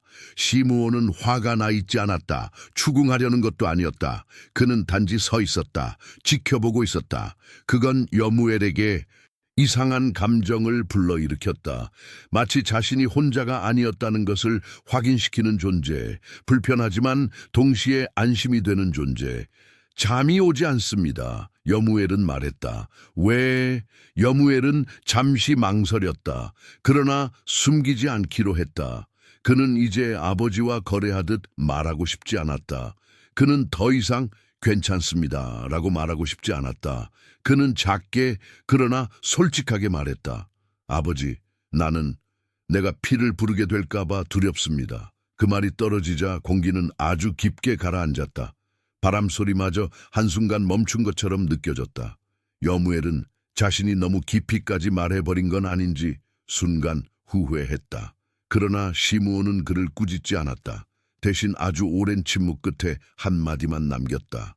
두려움을 잃지 마라. 그 한마디는 짧았지만 여무엘에게 칼처럼 파고들었다. 시므온은 이어서 말했다. 두려움이 없는 남자는 멈추지 않는다. 멈추지 않는 남자는 어느 순간 자기 손을 보지 않는다. 자기 손을 보지 않는 순간 그 남자는 더 이상 자기 자신이 아니다. 여무엘은 그 말을 들으며 아버지의 얼굴을 떠올리려 했다.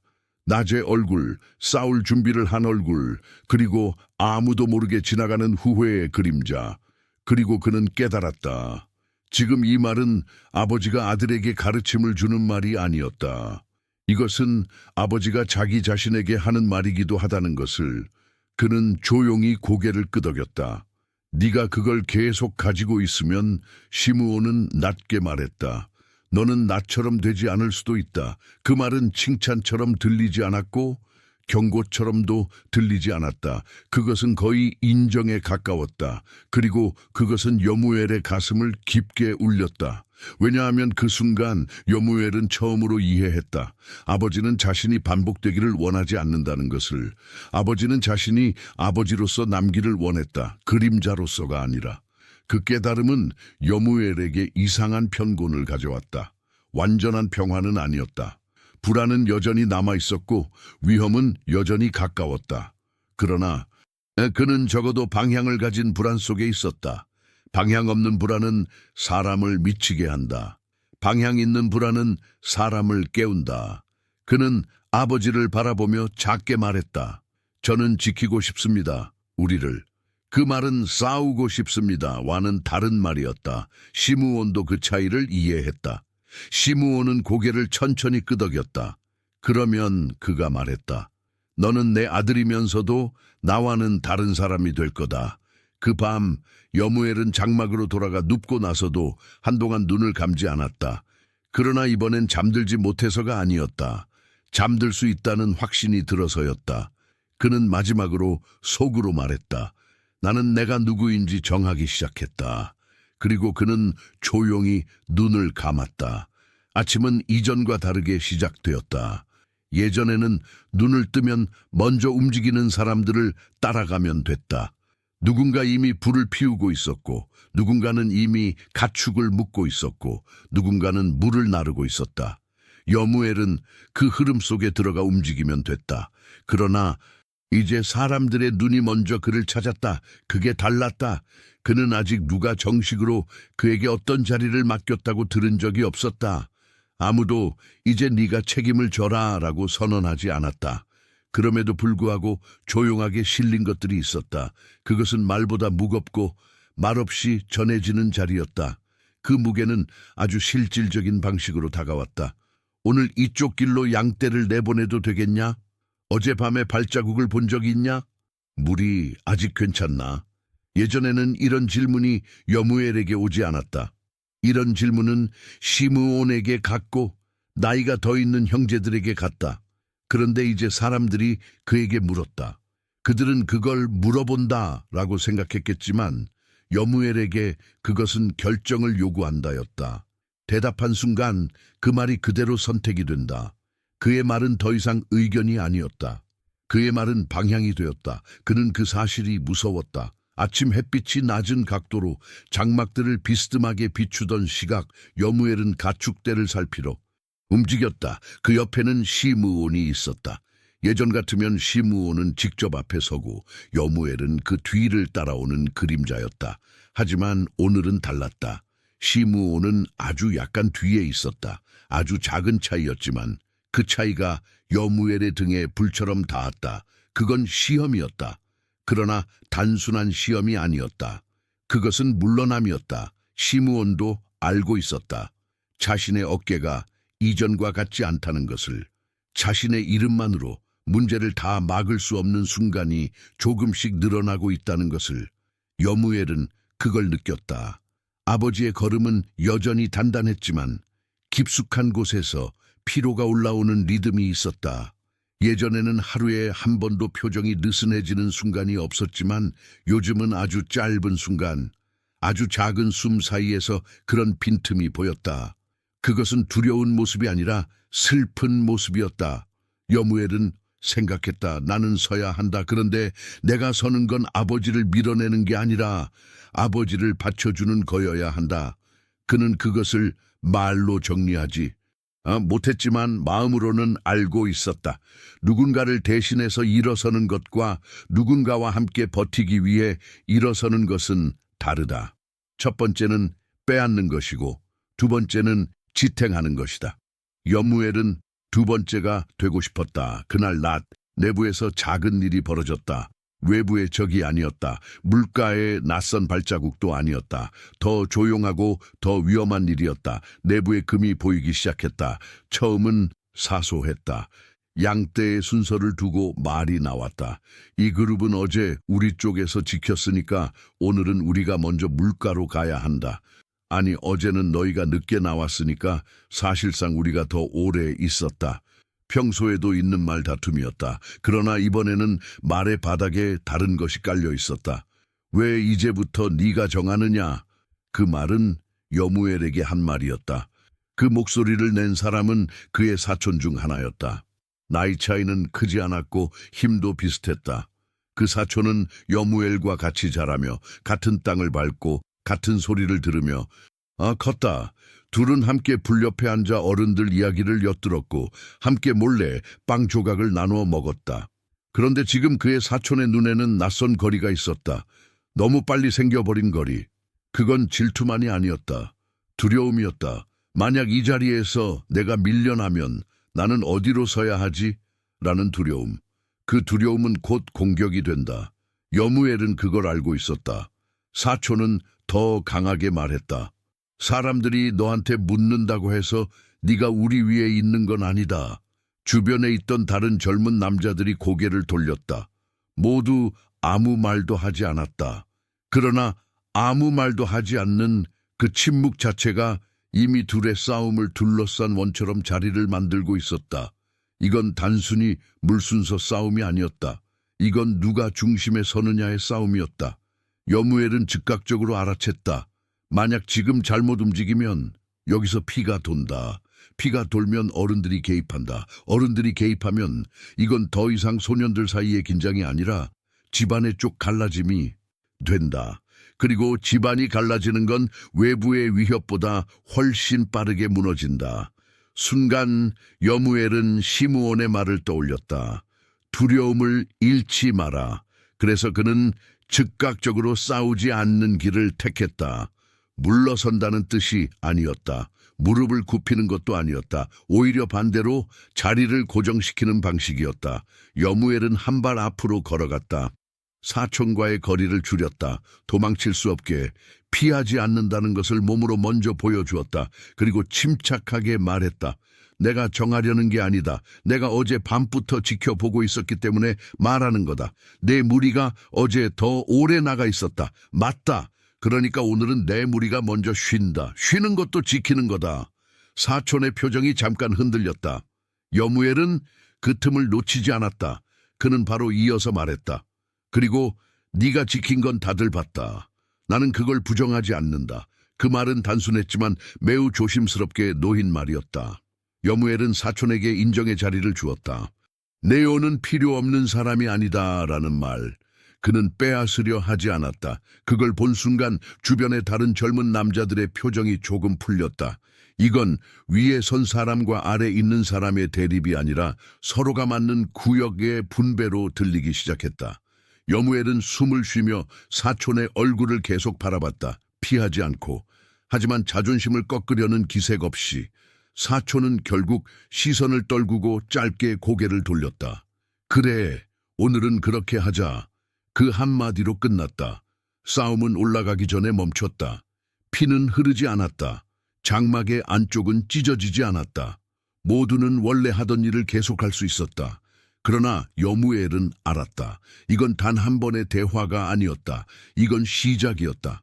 그날 해질 무렵 여무엘은 물가 근처에서 혼자 무릎을 꿇고 앉아 손을 씻었다. 손등에는 긁힌 자국들이 몇 줄 있었다. 큰 상처는 아니었지만 하루의 긴장을 그대로 보여주는 얇은 자국들이었다. 물은 따뜻하지 않았다. 그러나 그 차가움은 오히려 명확하게 느껴졌다. 지금 나는 흔들리지 않았다. 그건 자만이 아니었다. 그건 확인이었다. 그는 고개를 숙이고 자신의 손을 한동안 바라보았다. 지금은 괜찮았다. 하지만 다음에도 할 수 있을까? 그 물음은 그를 따라다녔다. 그 물음은 칭찬보다 무거웠다. 왜냐하면 그것은 앞을 약속하지 않기 때문이다. 오늘 지켰다고 해서 내일 지킬 수 있다는 보장은 없다. 내일은 전혀 다른 얼굴, 전혀 다른 말, 전혀 다른 방식으로 다가올 수도 있다. 그는 그 사실이 무서웠다. 하지만 그는 동시에 그걸 피할 수 없다는 것도 알고 있었다. 너는 오늘 잘했다. 등 뒤에서 목소리가 들렸다. 여무엘은 고개를 돌렸다. 시므온이었다. 시므온은 물가 가까이까지 내려오지 않는 사람이었다. 대개는 멀리서 보고 있거나 문제가 생기면 다가오는 사람이었다. 그런데 지금은 여무엘 가까이까지 와서 서 있었다. 그의 그림자가 물 위에 떨어졌다. 물결이 미세하게 흔들렸다. 여무엘은 조용히 말했다. 싸움은 없었습니다. 시므온은 고개를 끄덕였다. 그게 네가 한 일이다. 여무엘은 고개를 숙였다. 저는 아직 싸울 준비가 완전히 되어 있지 않습니다. 그 말은 겸손으로 들릴 수도 있었지만 사실 그건 진심이었다. 여무엘은 자신의 한계를 정확히 알고 있었다. 그는 아직 완전히 단련된 몸도 아니었고 칼을 잡고 오래 버텨본 적도 없었다. 그는 자신이 이길 수 있는지 확신할 수 없는 싸움을 무서워했다. 그러나 그는 도망치는 것도 무서워했다. 그 두려움 사이에 서 있는 것이 지금 그의 자리였다. 시므온은 물가 쪽을 보지 않고 아들을만 보았다. 싸우지 않고 다치지 않는 건 운이다. 시므온이 말했다. 하지만 싸우지 않고도 모두를 서 있게 만드는 건 운이 아니다. 그건 네가 한 거다. 그 말은 칭찬처럼 들렸다. 그러나 그보다 더 큰 의미가 그 안에 있었다. 시므온은 한 가지를 인정하고 있었다. 자기 아들이 자신과는 다른 방식으로 무리를 붙잡고 있다는 사실. 피로 질서를 만들어 온 사람이 말로 질서를 만든 사람을 인정하고 있었다. 잠시 침묵이 흘렀다. 두 사람은 같은 물을 보지 않았다.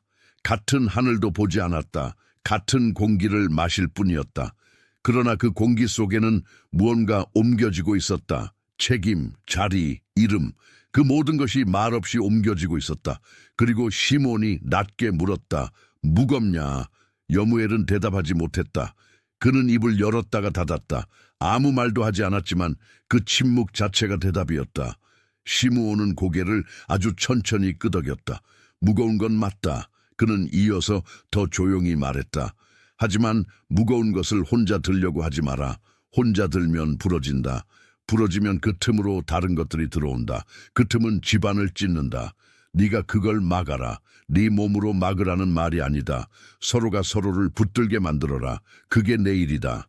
그 말은 칼을 주는 말보다 더 깊었다. 여무엘은 그 순간 그걸 깨달았다. 아버지가 자신에게 맡기려는 것은 단순히 위험하면 먼저 나가라가 아니었다. 오히려 그 반대였다. 아버지는 그에게 이렇게 말하고 있었다. 너는 사람들을 서로 붙들게 하는 사람이 되어라. 그건 전형적인 전사의 역할이 아니었다.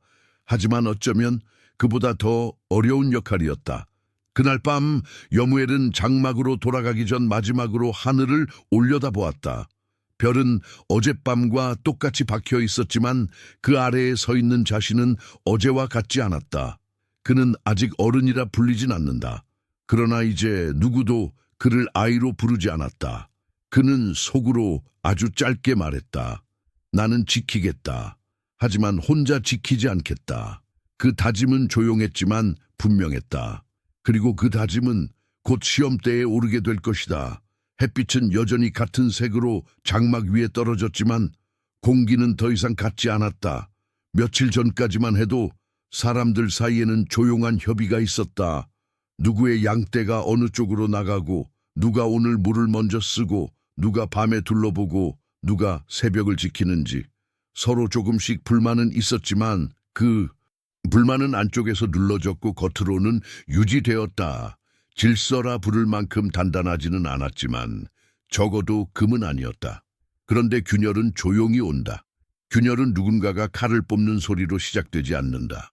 균열은 한 번 쌓인 불만이 다음 날에는 말이 조금 더 날카로워지고, 그 다음 날에는 말끝이 더 길어지고, 그 다음 날에는 눈빛이 더 오래 머무는 방식으로 온다. 균열은 천천히 온다. 그러다 어느 순간 아무도 막지 못한다. 그날이 바로 그런 날이었다. 처음에는 아주 작은 말이었다. 이스할이 말했다. 이스할은 여무엘의 사촌 중 한 명이었다. 힘도 있고 사람들도 있었다. 그에게 붙어있는 젊은 남자 몇 명은 밤에도 그 곁에 앉는다. 그건 우연이 아니었다. 이스할은 자신을 둘러싼 무리를 만들고 있었다. 조용하게, 그러나 분명하게. 여무엘은 그걸 이미 보고 있었다. 우리는 더 이상 기다릴 필요가 없다. 이스할은 낮게 말했다. 물은 점점 적어지고 있고 길은 더 위험해진다. 우리가 있는 이 자리도 안전하지 않다. 그런데도 계속 듣기만 하라고, 계속 조심하라는 말만 들으라고. 여무엘은 그 말이 단순한 불만이 아니라는 걸 알아차렸다. 그건 시험이었다. 누구를 중심으로 설 것인가 묻는 말이었다. 그 주위에는 젊은 남자들이 모여 있었다. 모두 피로에 젖은 얼굴이었고 눈가에는 잠 부족과 긴장으로 인한 붉은 얼룩이 있었다. 그들은 약했다. 약해서 화가 난 것이 아니라 약하기 때문에 화낼 수밖에 없는 사람들이었다. 지키는 날이 길어지고 잠드는 시간이 짧아지고 땅은 우리 것이 아니라서 언제라도 쫓겨날 수 있는 상황. 그 불안은 누군가를 찾는다. 기준점을 찾는다. 그리고 그 기준점이 강하면 사람들은 따라가고 약하면 사람들은 찢어진다. 이스할은 다시 말했다. 이번에는 더 직접적으로. 언제까지 시므온을 기다릴 거냐? 공기가 바뀌었다. 그건 단순히 한 사람의 이름을 부른 게 아니었다. 그건 이제는 다른 목소리가 서야 하지 않냐? 라는 신호였다. 여무엘의 손등이 천천히 굳어졌다. 그는 눈을 깜빡이지 않은 채 이스할을 바라보았다. 이스할은 멈추지 않았다. 그는 일부러 멈추지 않았고 일부러 더 크게 말했다. 그의 말은 단지 여무엘에게 들리는 것이 아니었다. 주변 장막 안까지 스며들어가도록 던져진 말이었다. 시므온은 늙고 있다. 더 이상 혼자 모든 걸 막을 수 없다. 인정해야 할 건 인정하자. 시간은 흘렀다. 그런데 우리는 아직 옛 방식을 붙들고 있다. 겁을 주는 방식, 피를 보여주는 방식, 주저없이 덮치는 방식. 그것만으로는 더 이상 우리가 안전하지 않다. 우린 지금 눈치를 보고 협상도 해야 한다. 이동 경로를 나눠 써야 하고 충돌을 미리 막아야 한다. 그런데 그의 눈이 여무엘을 향했다. 그걸 누가 하고 있지? 그걸 누가 실제로 하고 있지? 말을 하자면 하자. 요즘 누가 우리를 대신해서 나가서 말하고 있는지 다들 알지 않냐? 주변의 젊은 자들이 숨을 들이마셨다. 그들은 알아들었다. 그는 돌려 말했지만 말은 돌지 않았다. 시므온이 아니라 여무엘이라는 선언이었다. 그 말은 칭찬처럼 들릴 수도 있었다. 하지만 실제로는 칼날이었다. 왜냐하면 그 말은 동시에 이런 질문을 심어놓는다. 그렇다면 누가 진짜의 머리인가? 젊은 무리 중 한 명이 못 참고 나섰다. 이스할의 어깨 뒤에 서 있던 자였다. 그렇다면 이제는 우리가 나눠야지. 우리도 목소리가 있어야지. 한 사람의 말만 따르는 건 더 이상 안 된다. 그 말은 제대로 던져진 불씨였다. 이제는 그냥 의견이 아니었다. 이것은 선이었다. 선을 그은 것이다. 너희와 우리. 한쪽은 기존의 질서, 한쪽은 새로 목을 들고 있는 무리. 그리고 그 한가운데에 여무엘이 서 있었다. 여무엘은 그 순간 직감했다. 만약 지금 내가 틀리면 이건 갈라진다. 그는 싸움을 무서워하지 않았다. 하지만 이 싸움은 단검을 세우는 싸움이 아니었다. 이것은 안쪽이 찢어지는 싸움이었다. 그 싸움은 외부의 사람보다 더 깊은 상처를 남긴다. 집안에서 피가 돌면 그 피는 오래간다.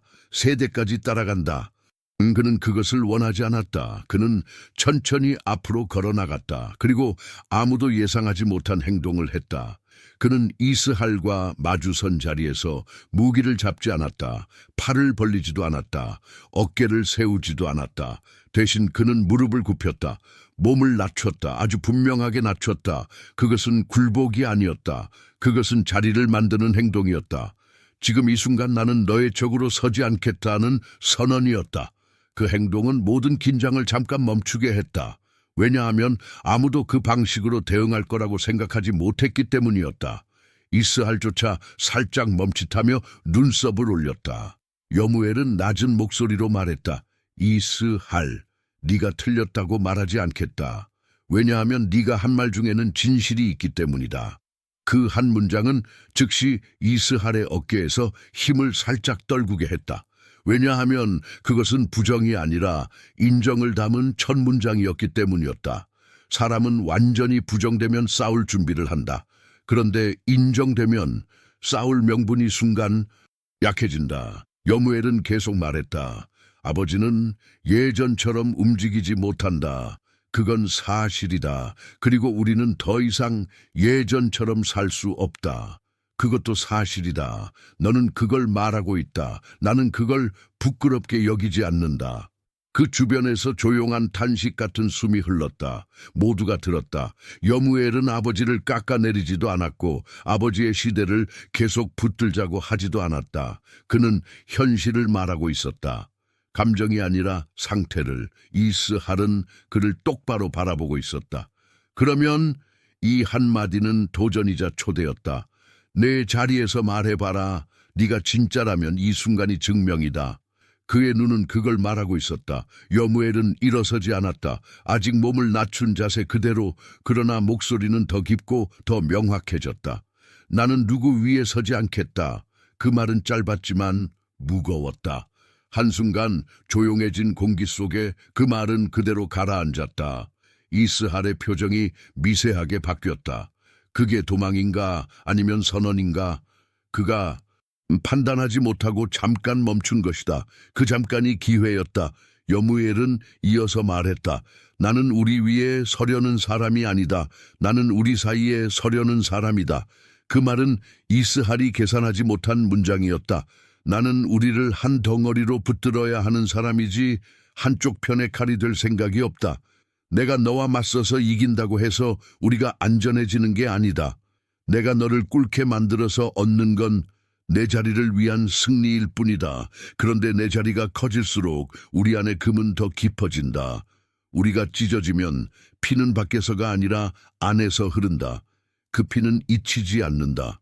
여무엘의 목소리는 떨리지 않았다. 오히려 이스할보다 더 낮고 더 조용했다. 조용한 목소리는 사람을 강하게 만든다. 분노보다 깊이 들어간다. 그는 천천히 숨을 들이쉬고 마지막으로 말했다. 그래서 나는 여기서 맹세하겠다. 그 말이 나오는 순간 주위의 모든 몸이 미세하게 앞으로 기울었다. 이건 단순한 말이 아니라 약속의 형식이었다. 약속은 함부로 하지 않는다. 약속은 증인이 남는다. 약속은 나중에 돌이켜질 수 있다. 약속은 사람을 묶는다. 여무엘은 손을 가슴에, 오른손을 왼쪽 어깨 위에 올렸다. 그것은 나는 도망가지 않겠다는 뜻의 몸짓이었다. 그가 어릴 때 불 옆에서 들었던 오래된 방식이었다. 그는 또렷하게 말했다. 나는 이 가문이 다시 피로만 기억되지 않게 하겠다고 맹세한다. 공기 전체가 멈췄다. 그는 계속했다. 나는 우리가 서로를 찢는 날이 오지 않게 하겠다고 맹세한다. 나는 밖에서 오는 위험만 막지 않을 것이다. 나는 안에서 일어나는 상처가 깊어지기 전에 그 상처 옆에 서겠다고 맹세한다. 내가 이 안에서 서 있는 이유는 누구를 굴복시키기 위함이 아니다. 내가 여기 서는 이유는 우리를 남기기 위함이다. 그 말이 끝났을 때 아무도 움직이지 못했다. 이스할은 그를 뚫어지게 보고 있었다. 그의 눈에는 아직 의심이 있었다. 완전히 풀린 것은 아니었다. 그러나 적개심은 옅어졌다. 이건 단순한 승복이 아니었다. 오히려 이스할은 이해하고 있었다. 이 아이는 내 자리를 빼앗으려는 게 아니구나. 나를 지워서 올라가려는 게 아니구나. 그건 그에게서 분노를 빼앗았다. 이스할은 천천히 말했다. 너는 네가 그걸 할 수 있다고 믿는 거냐? 그 질문은 공격이 아니었다. 그것은 정말로 묻는 것이었다. 여무엘은 답했다. 아니, 나는 내가 혼자서는 못한다는 걸 안다. 단 한 문장. 그리고 그 한 문장은 주변에 있던 젊은 남자들의 가슴에 바로 닿았다. 여무엘은 싸우지 않고도 무릎 꿇지 않고도 그들을 초대했다. 그는 혼자가 되지 않겠다고 말했고 동시에 너희는 필요 없는 사람들이 아니다라고 말했다. 그 말은 사람들을 무릎 꿇리지 않고도 함께 서게 만든다. 그것은 강압이 아닌 결속이었다. 이스할의 어깨가 조금 내려갔다. 그는 시선을 다른 쪽으로 돌렸다. 긴 침묵 후 짧게 말했다. 그래, 오늘은 내 말대로 하자.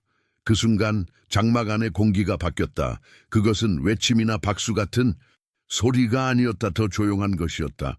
한 무리가 안쪽에서 다시 숨을 맞추는 순간의 소리, 가슴 속에서 묵직하게 내려앉는 안도의 소리. 그러나 여무엘은 그 안도 속에서 자신에게만 들리는 무언가를 느꼈다. 그건 평화가 아니었다. 그건 책임이었다. 방금 자신이 말한 그 맹세는 이제 그의 것이 되었다. 그것은 단순히 한 번의 말이 아니었다. 그것은 그를 묶는 사슬이기도 했다. 그는 이제 도망치기 어려웠다. 그는 더 이상 뒤에 서 있을 수 없었다. 그는 이미 앞으로 나왔다. 사람들은 그를 본 것이다. 그리고 본다는 건 기대한다는 뜻이다. 기대한다는 건 묶었다는 뜻이다. 그날 저녁 해가 완전히 기울 무렵 시므온은 그를 찾았다. 사람들로부터 조금 떨어진 곳, 짐승 냄새가 약해지고 바람이 더 맑아지는 방향. 그는 묵묵히 서 있었다. 여무엘이 다가오자 시므온은 아무 말도 하지 않고 아들의 얼굴을 보았다. 오래 보았다. 한참이 지나서야 시므온은 짧게 말했다. 네가 오늘 한 말은 나도 하지. 못한 말이었다. 그 고백은 짧았지만 그 무게는 무거웠다. 시므온은 자존심으로 살아온 사람이었다. 그의 이름은 칼처럼 쓰였다. 그가 한 발 나가면 모두가 뒤따랐다. 그런데 지금 그는 자기 아들에게 인정하고 있었다. 나는 그 방식으로는 못했다라고. 여무엘은 입술을 떨었다. 그는 아버지를 똑바로 보았다. 아버지, 그가 조용히 말했다. 나는 아버지를 지우려 하지 않습니다. 시므온의 눈빛이 아주 조금 흔들렸다. 여무엘은 이어서 말했다. 나는 아버지가 혼자 서지 않게 하려고 서는 겁니다. 그 말은 시므온의 오래 굳어있던 어깨를 아주 잠깐 무너뜨렸다. 싸움에서조차 드러나지 않던 그 표정이 그 순간 아주 짧게 나타났다. 피로, 고독, 그리고 안도. 그건 여무엘이 평생 본 적 없는 얼굴이었다. 시므온은 고개를 아주 천천히 끄덕였다. 그러면 그가 낮게 말했다. 오늘부터 너는 진짜로 내 옆에 선다. 내 뒤가 아니라. 그 말은 선언이었다. 그것은 칼보다 깊었다. 그것은 유산이었다. 그날 밤 여무엘은 처음으로 혼자가 아니다라는 확신을 안고 눈을 감았다. 그러나 이상하게도 그 확신은 가볍지 않았다. 오히려 더 무거웠다. 왜냐하면 이제부터 그는 자신만의 생존이 아니라 모두의 기억을 짊어져야 했기 때문이었다. 그가 실패하면 그 실패는 한 사람의 것이 아니게 된다. 그는 마지막으로 속으로 반복했다. 나는 우리를 찢지 않겠다. 나는 우리를 남기겠다. 그것은 약속이었고 족쇄였고 이름이었다. 그리고 그 이름은 이제부터 그를 따라다니게 될 것이었다. 밤은 고요했다. 그러나 그 고요는 비어있지 않았다. 불은 낮게 타고 있었고 불빛은 장막의 가죽의 부드러운 흔들림으로 번졌다. 바람은 그 불빛을 흔들지 않을 만큼만 불었다. 짐승들의 숨은 깊었고 사람들의 움직임은 잠잠했다. 그 안에서 여무엘은 앉아 있었다. 더 이상 소년의 자세는 아니었다. 그러나 아직 완전히 늙은 자의 자세도 아니었다. 그 사이 세월이 어깨와 눈에 남긴 깊은 선이 있었지만 그의 등은 여전히 곧게 세워져 있었다. 그 앞에는 젊은이들이 앉아 있었다. 이제 막 어깨에 힘이 붙고 목소리가 굵어지기 시작한 아이들. 그러나 그들의 눈은 아직 단단하게 굳지 않은 빛을 가지고 있었다. 그 눈빛은 여무엘에게 어릴 적 자신의 모습을 떠오르게 했다. 물가 근처에서 발자국을 읽던 날 아버지의 등 뒤에서 숨을 참고 따라가던 걸음을 기억하게 했다. 왜 따라오느냐라는 질문이 칼처럼 되돌아오던 목소리. 그리고 그 목소리 안에 숨겨져 있던 두려움. 그 모든 것이 지금도 여무엘의 안에 남아 있었다. 그는 천천히 입을 열었다. 너희는 내가 누구인지 이미 알고 있다. 나는 시므온의 아들 여무엘이다. 많은 사람들은 내 이름을 시므온의 피라고 부른다. 어떤 사람들은 나를 조용한 칼이라고 부르기도 했다. 하지만 나는 내 이름을 다르게 기억하길 바란다. 나는 내가 누구의 피였는지만으로 남고 싶지 않다. 나는 내가 무엇을 지키려 했는지로 남고 싶다. 젊은이들은 조용히 듣고 있었다. 누구도 끼어들지 않았다. 그 침묵은 존경만은 아니었다. 그것은 기대였다. 우리는 무엇이 되어야 합니까? 라는 질문이 그들의 가슴에 이미 있었다. 여무엘은 불 가까이 손을 내밀었다.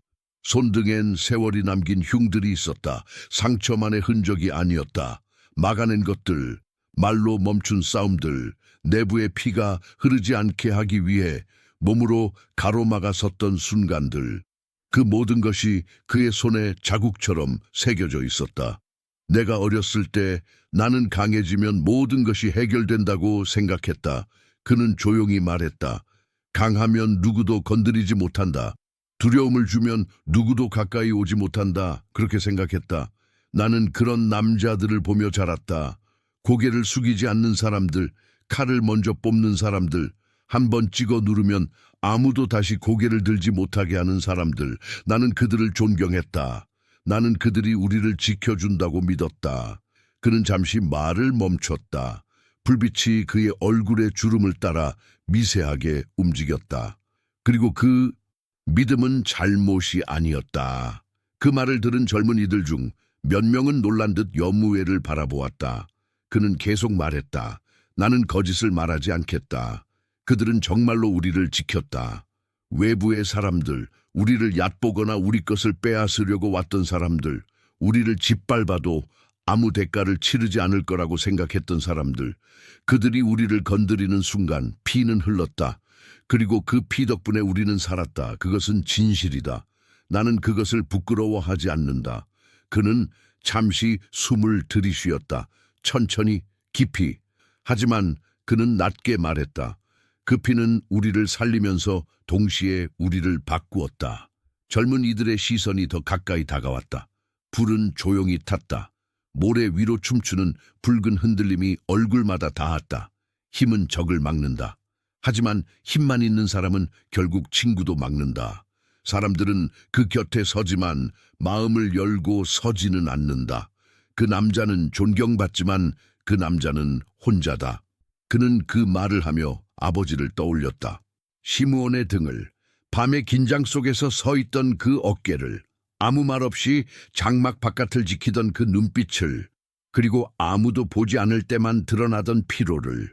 나는 그 혼자를 보았다. 여무엘은 말했다. 아버지는 강했다. 많은 날 아버지 덕분에 우리는 안전했다. 그러나 나는 그 강함이 그를 어떻게 갉아먹는지도 보았다. 강한 자리는 누구도 기대지 않는 자리처럼 보였지만 사실은 누구도 그를 안아주지 못하는 자리였다. 그 자리는 칭찬처럼 보였지만 실은 고독이었다. 젊은이들 중 한 명이 아주 작게 숨을 삼켰다. 여무엘은 그 반응을 듣고 잠시 그 아이를 향해 시선을 돌렸다. 그 아이는 눈을 피하지 않았다. 여무엘은 그 눈빛에서 자신을 봤다. 예전의 자신, 나는 강해지겠다. 그 말만을 붙들던 소년. 여무엘은 고개를 천천히 끄덕였다. 나는 어느 날 깨달았다. 강해지는 것만으로는 부족하다는 걸. 더 위험한 순간은 칼이 밖을 향해 있을 때가 아니라 우리 안을 향해 돌아올 때라는 걸. 밖에서 누군가 우리 것을 노릴 때보다 더 무서운 건 우리가 서로를 의심하고 서로를 밀어내고 서로를 깎아내리며 내가 더 높다라고 말하기 시작하는 순간이었다. 그는 그날을 떠올렸다. 이스할의 얼굴, 젊은 남자들의 굳은 어깨, 갈라질 뻔했던 그 선, 피가 돌기 직전의 공기. 그 앞에서 자신이 무릎을 굽히고 나는 위에 서지 않겠다고 말하던 목소리. 그 목소리는 떨리지 않았지만 그의 심장은 흔들리고 있었다. 그는 지금도 그 떨림을 기억했다. 그날 나는 칼을 들지 않았다. 그는 말했다. 그날 나는 소리치지 않았다. 그날 나는 누구를 굴복시키려 하지 않았다. 나는 그 자리에 섰고 그 자리에서 이렇게 말했다. 나는 우리 위에 서지 않겠다. 나는 우리 사이에 서겠다. 젊은이들의 표정이 달라졌다. 그들은 그 말을 들으며 자신들이 앞으로 서게 될 자리를 느끼고 있었다. 너희는 이것을 기억해라. 여무엘은 낮고 깊게 말했다. 우리를 지키는 사람은 둘 중 하나다. 하나, 칼을 든 사람. 둘, 칼이 우리 안을 돌아오지 못하게 막는 사람. 두 번째를 선택한 사람은 기록에 잘 남지 않는다. 노래로 불리지도 않는다. 강한 자로 불리지 않을 수도 있다. 그러나 그 사람이 없으면 우리는 오래 가지 못한다. 그는 손을 불빛 쪽으로 더 가까이 가져갔다. 손이 붉은 빛 아래에서 잠깐 더 젊어 보였다. 너희는 언젠가 이 질문을 듣게 될 것이다. 넌 누구 편이냐? 그 질문은 달콤하게 들리겠지만 조심해라. 그 질문은 우리를 갈라놓으려는 질문이다. 너는 그때 이렇게 답해야 한다. 나는 편에 서지 않는다. 나는 틈에 선다. 틈은 누구도 서고 싶지 않은 자리다. 틈은 양쪽에게 미움을 받을 수도 있는 자리다. 하지만 틈은 무리가 찢어지지 않게 잡아주는 자리다. 그의 목소리는 더 조용해졌다. 그러나 그 조용함은 약함이 아니었다. 그것은 무게였다. 나는 약속했다. 우리 이름이 다시 피로만 기억되지 않게 하겠다고. 나는 그 약속을 지금 너희에게 넘긴다. 이것은 너희를 묶는 명령이 아니다. 이것은 내가 혼자 들 수 없는 것을 너희와 나누는 것이다. 나는 너희에게 내 뒤에서 살아라 라고 말하지 않는다. 나는 너희에게 나와 함께 서라 라고 말한다. 나처럼 되라고 하지 않겠다. 대신 나와 같은 방향으로 서라고만 말하겠다. 젊은이들 가운데 가장 어린아이가 무의식적으로 여무엘 쪽으로 조금 더 다가왔다. 마치 그 말 속에 몸을 기대듯이. 여무엘은 그 움직임을 보고 미소 아닌 미소를 지었다. 짧고 피로가 묻은 표정이었지만 확실한 온기가 있는 표정이었다. 그는 마지막으로 말했다. 너희는 알아야 한다. 우리는 땅을 깊게 소유하지 못했다. 우리는 어디를 가든 받아들여지지도 않았다. 항상 환영받은 것도 항상 두려움만 준 것도 아니었다. 우리는 애매한 자리에 있었다. 우리의 장막은 언제나 잠시였다. 우리의 우물은 언제나 누군가와 나누어야 했고 우리의 길은 언제나 누군가의 눈 아래 있었다. 이것이 우리의 삶이다. 그래서 우리는 다른 사람들보다 더 쉽게 부서질 수 있다. 우리는 서로만으로 선다. 우리가 서로를 놓으면 우리는 사라진다. 빠르게, 완전히, 그리고 아무 흔적 없이 그는 불을 바라보았다. 불은 이제 작아지고 있었다. 타고 남은 빛은 낮았고 붉고 조용했다. 마치 숨 마지막 끝자락처럼. 여무엘은 숨을 깊이 들이마셨다. 그리고 아주 천천히 마지막 말을 전했다. 그것은 이야기의 끝이 아니라 듣는 이들의 마음속에서 계속 이어지기를 바라는 문이었다. 너희는 기억해야 한다. 너희가 누구의 아들인지보다 더 중요한 건 너희가 어떤 사람이 될 것인가이다. 사람들은 너희에게 피를 말할 것이다. 너는 누구의 피냐? 누구의 집에서 나왔느냐? 라고. 그들은 너희에게 과거를 들이밀 것이다. 너희 가문의 실수, 너희 아버지들의 분노, 너희 조상들의 상처까지 들고 와서 묻는다. 너도 그럴 거냐? 라고. 그때 너희는 이렇게 말해라. 그는 고개를 들었다. 그의 눈은 젊은이들을 똑바로 보고 있었다. 숨기는 것 없이 돌리지 않고 단호하게 아니, 나는 거기서 끝나지 않는다. 나는 거기서부터 다시 시작한다. 그는 마지막으로 입을 열었다. 그것은 단지 그의 무리를 향한 말이 아니었다. 그것은 그 장막 앞에 앉아있는 젊은이들뿐 아니라 앞으로 같은 길을 걷게 될 모든 사람을 향한 말이었다. 아직 태어나지 않은 이들까지 포함한 말이었다. 너희도 들었을 것이다. 사람은 피를 담는다. 그래, 많이 담는다. 하지만 그 말은 완전한 진실이 아니다. 사람은 피만 담지 않는다. 사람은 선택도 담는다. 선택은 새롭게 물을 판다. 선택은 다른 길을 만든다. 선택은 기억을 바꾼다. 나는 이것을 내 삶으로 배웠다. 그는 손을 가슴에 올렸다. 천천히 단단하게. 너희도 할 수 있다. 너희도 폭력의 끝이 아니라 화해의 시작이 될 수 있다. 너희도 복수의 대답이 아니라 멈춤의 대답이 될 수 있다. 너희도 혼자 선 이름이 아니라 함께 서는 이름이 될 수 있다. 그리고 그 순간 그의 목소리는 낮게 가라앉았지만 흔들리지 않았다. 그 말은 단지 가르침이 아니었다. 그 말은 초청이었다. 지금 이 말을 듣는 너, 그리고 이 말을 마음에 붙드는 너, 나는 너에게 묻는다. 너는 어떤 이름으로 남고 싶은가? 너는 두려움으로 기억될 것인가? 아니면 평화를 붙든 사람으로 기억될 것인가? 너는 사람들을 나누는 증언이 될 것인가? 아니면 사람들을 묶는 증언이 될 것인가? 너는 네가 받은 피만 말할 것인가? 아니면 네가 만든 길을 남길 것인가? 불은 거의 꺼지고 있었다. 여무엘은 마지막으로 한마디를 더했다. 그 말은 조용했지만 그 안에는 그의 전 인생이 실려 있었다. 그의 어린 날의 떨림도, 그의 첫 맞섬도, 그의 아버지를 이해하게 된 순간도, 그의 맹세도, 그 모든 것이 너는 지금도 선택할 수 있다. 그는 고개를 숙였다. 그리고 오늘의 그 선택이 너의 이름이 된다.